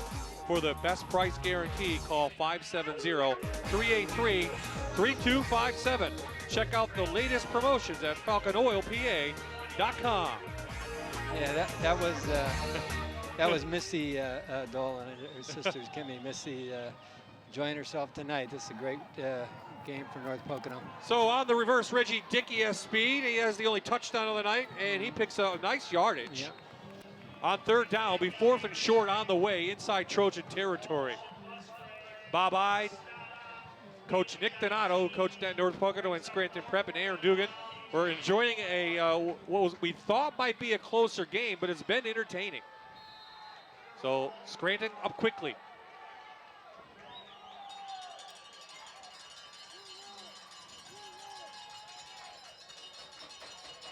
They're going to get the play from the sidelines, and yeah, Watts just puts his head down. Straight ahead, You have a kid 225 pounds at quarterback, you just take him straight ahead. Yeah, he can do it. He's quite a strong quarterback. So Scranton trying to march. But again, for North Pocono, now clock is a real concern. Just don't give them any quick, easy ones. Here comes Dickey. Dickey looked to throw, but finds room, gets the corner, and he's knocked out of bounds. Yeah. Inside the 10, 1st and goal for Scranton. Dial that time, Dickey gave him a little bit of a fake inside. He kind of froze him, and Dickey got the corner on that. He can go. He's impressive. It looked like North Pocono was in good position here. You see, kind of froze Dial there. So the Knights back to the no-huddle offense. They're going to go quick. Watts. They're not moving them up front, though. Looked like he had some running room on the right-hand side. Most of Scranton's yardage has come on the outside, the speed sweeps and everything. Up front, North Pocono is, they've done a great job. 12th play of the drive, and Coach, dare I say, I don't think I would have said this, all on the ground. Yeah. Here's a pass, and still no completions in this half for Jacob Watts and the Knights. And at this point, a 12-play drive on the ground is a plus for North Pocono. That's right. So 3rd and goal coming for Scranton. It's a must that they get this one in. I mean, they have an uphill battle from here, but if they have any chance, they have to get it in the end zone here. Watts has pressure, steps out, and it's knocked away by Napolitano. Yeah. He's doing a great job tonight. Happy for him. He's a senior, and I've talked with the coaches, and they said he's a great kid. He's worked hard, prepared for this year. He's been with them, right through the year. So they're happy to have him on the field, and he's made some nice plays tonight. And as I said, his father was one of my assistant coaches years ago when I was first started at North Pocono. So we have an injured Knight on the field, and I'm not sure. Did someone call timeout, or was there an injury? Looks like a timeout called on the field by the Knights. Yep, Scranton calls timeout. Even though the clock was stopped, I guess they feel 4th down. They know that they have to get this in the end zone. They have to come up with something.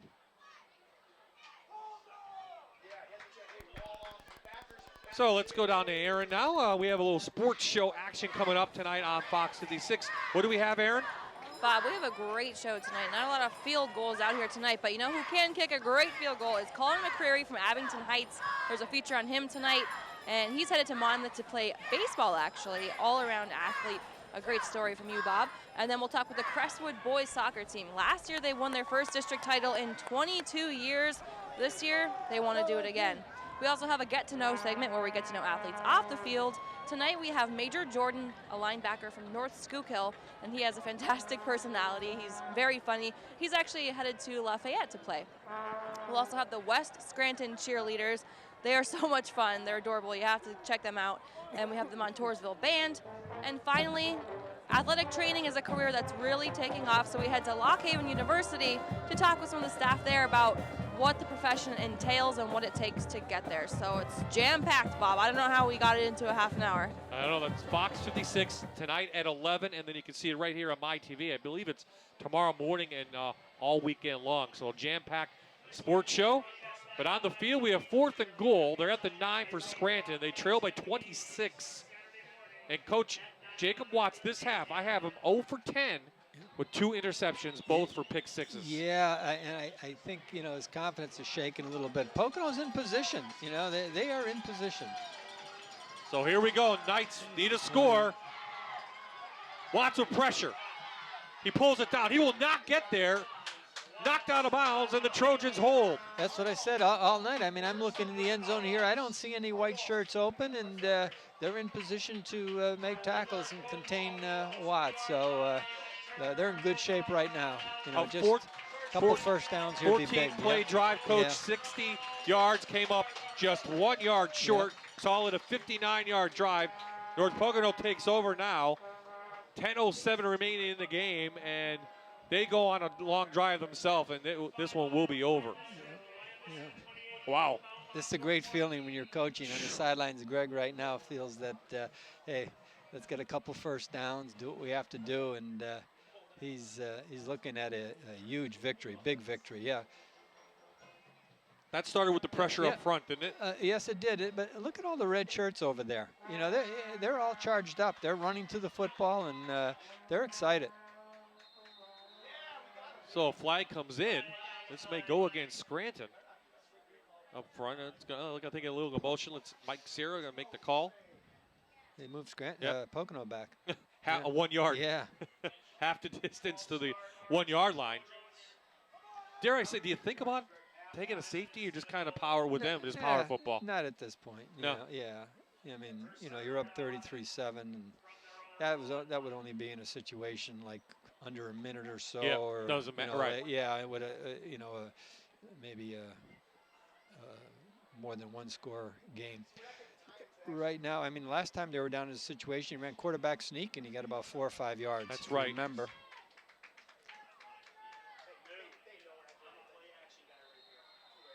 So another flag.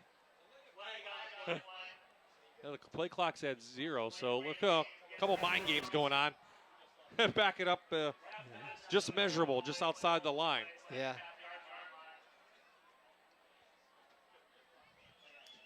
So it will be first and 11 and a half for a first down. But really the clock now is what North Pocono's playing against. 10 minutes. Yep. North Pocono's in great shape. One thing you don't need their first turnover of the game, or you don't need a fumble. Yeah, that's a good call. Yep. Just what he did. Give yourself some room. So Donnie Blaine's played a very, very good game. They haven't had to throw the ball around. They threw just enough, I think, to. Did a nice job throwing the ball the first half. The second half, that drive was a killer. They got that good field position, and that 48-yard drive where they never put the ball up in the air. Not only are you getting points, but again, you take a little bit of starch out of the defense when you can run right at them like North Pocono was able to do. And then their secondary and linebackers played great, made some big plays, kids up front. So they've been impressive tonight. Lane just turns around and hands to Yeah. his big fullback Musgrave, Yeah, and he butts out to the 10. Yeah, even here, you know, I mean, they're picking up yards when they need them right here. They'll milk the clock a little bit. I'm impressed with them tonight, you know. And you know, listen to Coach Dolan on the pregame show talked about, you know, we're going to get better. We're getting better, and as the year goes on, and I've seen the improvement. I saw them against Abington, and it was a good win for them, but you didn't leave there thinking, wow. And tonight, especially this second half, it's wow. Yeah, they've dominated the second half. Yeah. Yards and on the ground, and did exactly what they wanted to do, and we have a timeout called by the Trojans. Yep. So we'll take a quick timeout ourselves. 8:41 remaining in this one here in North Pocono.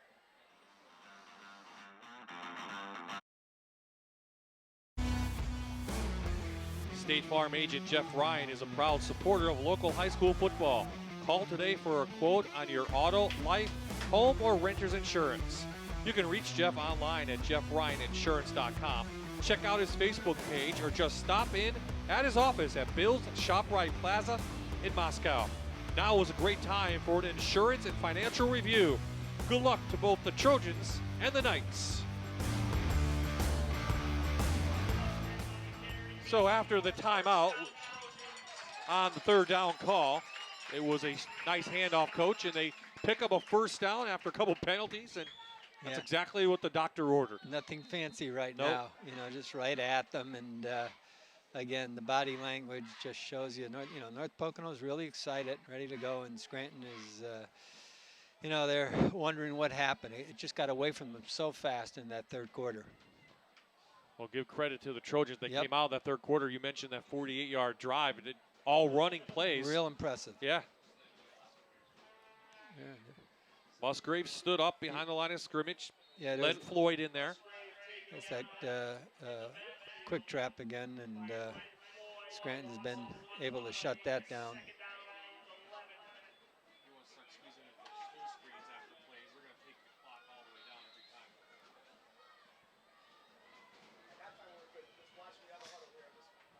So under 8 to play. Yeah, you could rest assured they're going to take as many seconds off the clock as they can. We used to tell our quarterback, just look at the play clock, let it go down, and make sure you're at, 2 seconds before you snap the football. Craig with room, and he's still on his feet. Bounces out to the 25, close to another first down, call it the 24. I'm really impressed with Craig tonight. I mean, I'm super impressed with him. Flag down. Yeah. We'll look at that play again as we watch his feet. Here, find the opening, then boom. Quick, good balance. So flag was down. Good run. Legal formation is the call. So not many penalties at all on North Pocono, and that's a credit to them. Yeah. No, they were pretty much mistake-free. Yeah, mistake-free, and that's exactly what Coach ordered. That's what they had to be tonight. When you're making mistakes and penalties and what have you, if you're a lot superior team, you get away with it. But when you get a game like this, you can't do that. So the penalty backs them up inside the 10 to the 8. Yep. Base formation. Comes power. Yep, Craig bounces out. Stiff arm, still on his feet, and Matt Craig is showing he's a big player in the Lackawanna Football Conference. Great job, too, and that power. Double team the tackle, kick out the defensive end, backside guard wrapping around. Watch the replay here. You see the double team, the kick out by Musgrave. Number 60 comes around, leads, and he, as I said, I'm really impressed with Craig. A lot of people talk about Musgrave coming in and Blaine and Dial, but really Craig is showing up tonight. Yeah. Oh, he had a great game tonight. Touchdowns. So many of them did. Touchdown through the air, the ground, and pick 6. He's done it all. Nothing fancy. Base formation here, right? So Musgrave shoots through. So as North Pocono drives down the field, we're going to show you some of the standings now in district play. It's that time already, even in week 4 coming up. Williamsport beating Wyoming Valley West tonight. Delaware Valley will be there. Every team there gets into the playoff. Yeah, Williamsport has been coming along. 5A a little bit tighter. Again, everyone, now this is a sub-regional with District 11. Valley West, Abington right there, and Wallenpaupack. Looks like Paupack might get a win tonight over Honesdale. It's a rivalry game for them. That's a big win. Valley West is playing Williamsport. That last call, they were down. But, Abington could be right there at the end. Give them a lot of credit. Yeah, they always play good defense, and offensively they just seem to get it done. That was a big win for them last week over West Scranton. Now this is a big one now, because I think you check off the Trojans in Wyoming area as just teams now taking back off. Yeah. Berwick is having a tough time with Crestwood tonight. If it's a four-team playoff, those will probably be the 4 teams you see. Tuckanic's hanging in there, but their schedule gets harder as the season goes along. It's a toss. Craig waited for his blocks and then made a move. Up to the 45, give him 13. Matt Craig.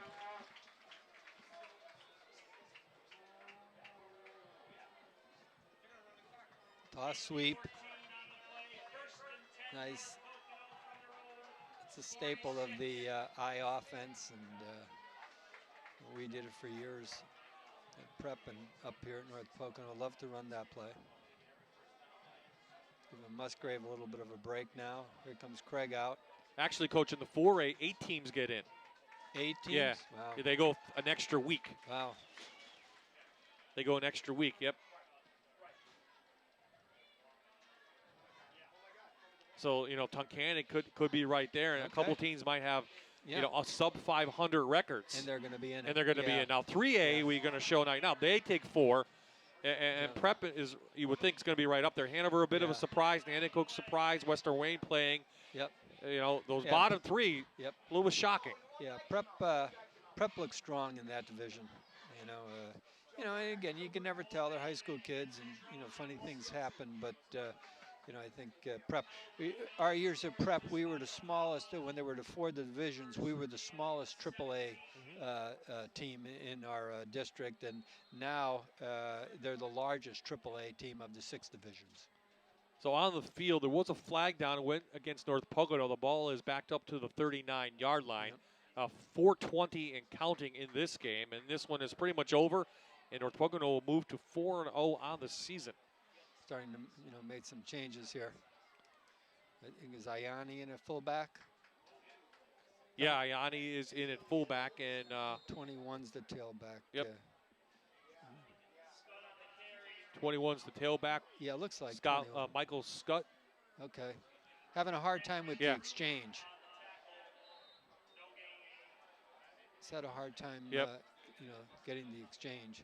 And that happens at the end here like this. You know, the quarterback might not be used to working with these kids, and you're just concerned about making the handoff and not turning the ball over. I'm sure that's all Greg is worried about at this time. So hands it off, and Scranton's defense is right there. Nice play on the inside. And we'll go back to some of the district standings. Dunmore beating Riverside tonight, so they're going to take control of this 2A. 4 teams get into that. I think that last spot's going to be a fight probably between Susquehanna and Carbondale. So, you know, put Dunmore in for another win. Riverside is going to be tough. They'll probably be around at the end, Riverside also. Absolutely. Right. And single A, you know, you think Old Forge, but Northwest has a win over Lake Lehman. Trail and Old Forge play in a couple weeks. I'll tell you, Trail's always tough, too. Steve does a great job up there with them, and, you know, you better come to play when you play Lackawanna Trail. So here is the toss again. Scott, Scott, and Jones makes the stop and stayed in bounds. Yep. Also number 18, Nassim Foulard on the stop. Here you see it again. That's one thing North Pocono we didn't talk a lot about. They do have some depth. You know, even on the offensive line we saw tonight, Metzger went down. We filled right in. They didn't miss a beat. That was a big thing. I mean, you're talking, I'm pretty sure he was the starting right tackle. And you lose your starting right tackle. And who was that stepped in for him? I believe it was 52. You got to give him credit. Yep. Or 50, Hunter Locke. You got to give him credit. No, 52, I'm correct. 52? I'm being corrected. Yeah, 52. Chase Hinton, the sophomore. Hinton. They're both sophomores, though. Yeah, good job by Hinton. Yep. Because we did see 50 warming up, tossing the ball. We thought maybe he was going to move into center, but they decided to do something else. Okay, the Knights will fall to 2-2 on the season, and their schedule doesn't get any easier. They mark a loss down. Next week they have West. Then they have a very tough Williamsport team. And what more can you say about them? Hazleton, Delaware Valley, Abington Heights, and they end the season with Paul That's not Peck. easy. That schedule is not easy at all. No, but I think it's a couple winnable games in there. They should finish over 500. And being in 6A, everyone's going to get in the playoffs. They're going to have a shot at that 6A title. North Pocono, well, again, not any Delaware Valley next week. Western Wayne's going to be tough. Valley v. Honesdale and UMEC. Circle that prep game. Oh, that should be a great game. I'd love to see that one. It'll be right here. Yep. Got a lot of ties there. Yeah, both sides. Well, on both sides of the ball. So this will bring Perobi into punt. Gets it away quickly. We're under 2 to play, and it goes out of bounds and up to the 35. I'm sure we'll see all the kids now from both sides. I would think. No, I see Musgrave going back out there. Let's see who Scranton sends out, though. But no, he's bringing them in. Yeah, Greg's making changes. I think Scranton's making changes, too.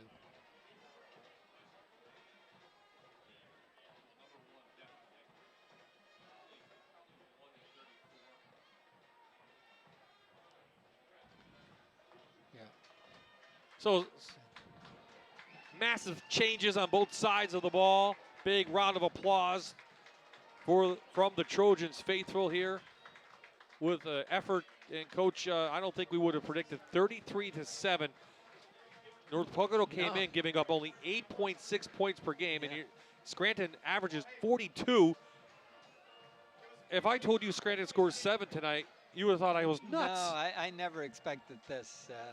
You know, I thought that, I thought maybe, Pocono could control the football and do what they had to do. But this is a shocker. I think most people who hear this score will be very surprised. Because if you look at the stats, Scranton put up big numbers. They put up their normal numbers. The ball's on the ground, and it's picked up quickly by the Knights. I mean, the stats are going to show pretty equal. 5 turnovers by Scranton. I thought the first half, if we look at the stats, the first half was Scranton was but by 6, the favorite, right? Favorite, You know, they it was 267 to 207. Yeah.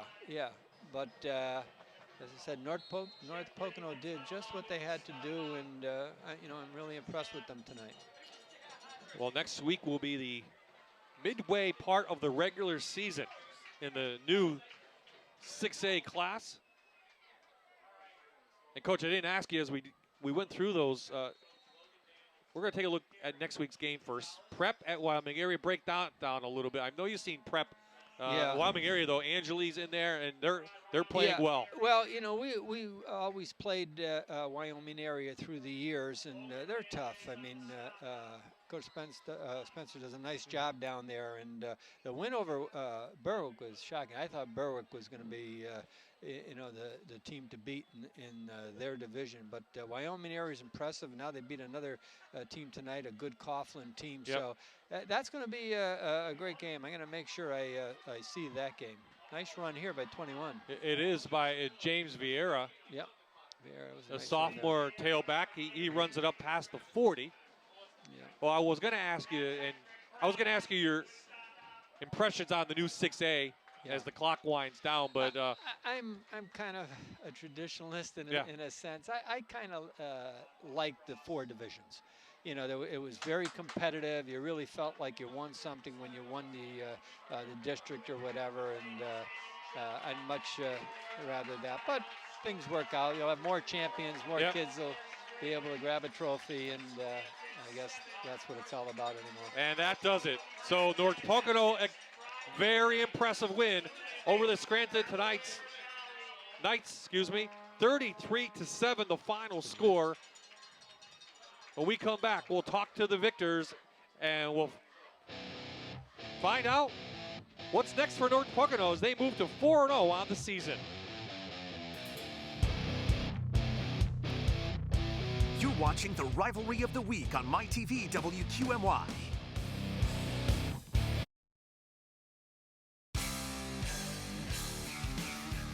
North Pocono with an impressive victory over the Scranton Knights tonight, and they're going to honor the student athletes and students here in North Pocono singing the alma mater and fight song as they face the band, and the cheerleaders are there.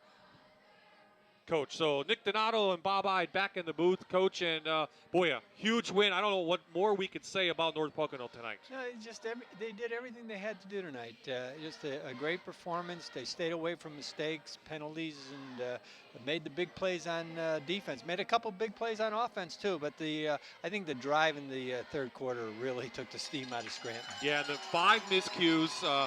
Two interceptions for touchdowns, a fumble recovery for a touchdown. North Pocono, all aspects of the game were working. They were. As I said, defensively, they were in great position all night. They got caught early on the speed sweep and maybe a couple other plays in the first half, but the second half especially, and big play when Craig jumped the ball on that out and returned it to the house. The Knights, it's back to the drawing board, averaging 42 points coming in, just 7 here tonight. Do you change anything?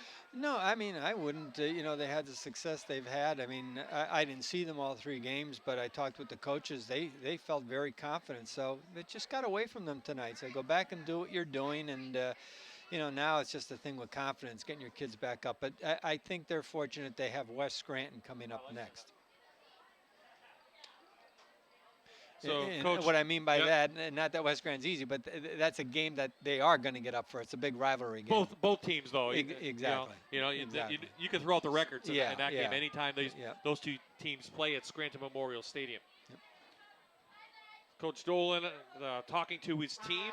They moved to 4-0 on the season. And they started last year very impressive. Then they lost 5 in the middle, but you know, I doubt that's going to happen this year. Just a better team. That's Mrs. Dolan there. Nick Donato, long-time friendships up here. That's a lot of people stopping by to say hello, and Aaron's waiting on Coach Dolan in a minute. So we have some highlights. Maybe we can roll those guys. And really, in the third quarter, as we talked about, 48-yard drive. Took up 9 plays, 5 minutes off the clock. And that just put the Knights down. I mean, you could tell by the body language and everything that opening drive in the third quarter, Coach, we talk about it all the time, and it definitely happened that way. You could tell. I said that to you while it was happening. You know, Scranton was just back on their heels after that, and you could just feel it. I mean, that was really impressive. I mean, the first half was one thing, but what they did there in the third quarter, and then they were able to make the big play right after that. Yep. Scranton wasn't able to respond, and that did them in. And they held Jacob Watts. No completions in the second half. That's amazing. Yeah, I mean, you watch those linebackers. I mean, the kids on the deep ball, Watts wasn't able to connect a couple times. He had the receivers, but the underneath coverage was super also. The linebackers were in great position. And then, as we said, that when Craig jumped that comeback on that in front of the Scranton bench there, wow, that was something. So I think we got them now. Aaron Dugan down with the victorious Trojans. Well, Coach, just heard you talking to your team, obviously very fired up. How good does that feel, 4-0? Feels really good. Yeah, I feel so happy for these kids. They work so hard, and I'm just so proud of where they've come. I really am. Defensively, I mean, they were all over the place, forcing turnovers. How great was that to see? We have a lot of aggressive, good football players. They put the time in the weight room. They're very confident. We play good defense because we're physical, and we have a lot of good athletes. You win with great players, and that's what we're riding the back. I think we're riding the back of a lot of great players. Let's talk to some of those players now. Congratulations. Thank you so much. All right, our 2 players of the game, Tyler Musgrave and Matt Craig. Matt, we'll start with you. Just tell me about the pride you're feeling right now. I feel great right now. It wasn't just me; it was our whole team. We played amazing. We're very physical, and it feels great to come out on top. Tell me about the defense. You really had their number. Our defense, we played really good today, but we didn't play the best we could have yet. We have to put in a long week practice to get ready for DV next week. I heard Coach just talking to you guys about building blocks, using each week. What do you take from this week? Just to stay humble and move on. Yeah. All right, thanks. Great job tonight. Thank you. And Tyler, a fantastic job on the field tonight. What can you say about your team? Well, you know what? I love every single player on that team. I love flying around, having fun, and playing football with them. It's just a great experience to be a part of North Pocono. My senior year, you know, hopefully we're going to play some good football and go 10-0. Well, how good does it feel to be 4-0 at this point, and what got you here? Well, you know, it's the first time since 2009, so it's definitely a big leap forward.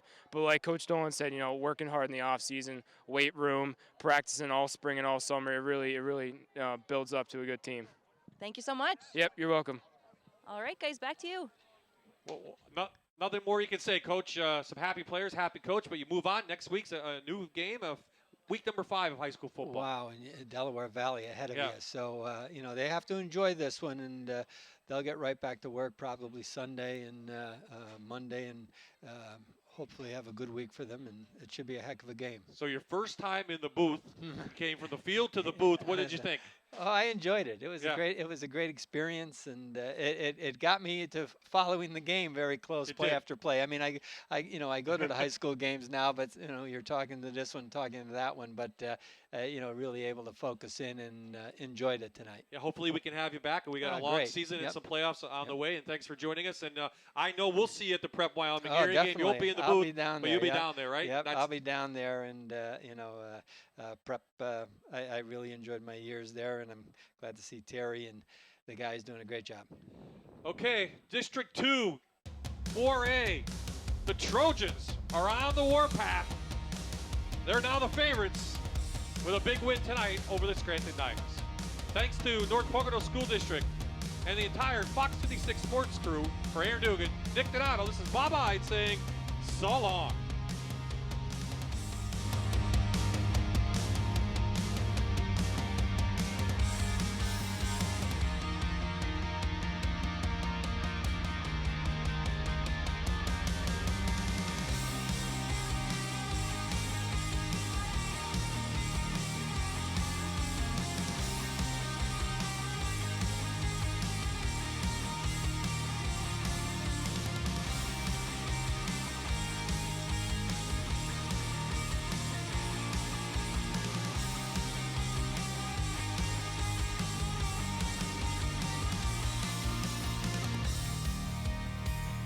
You're watching the Rivalry of the Week on MyTV WQMY.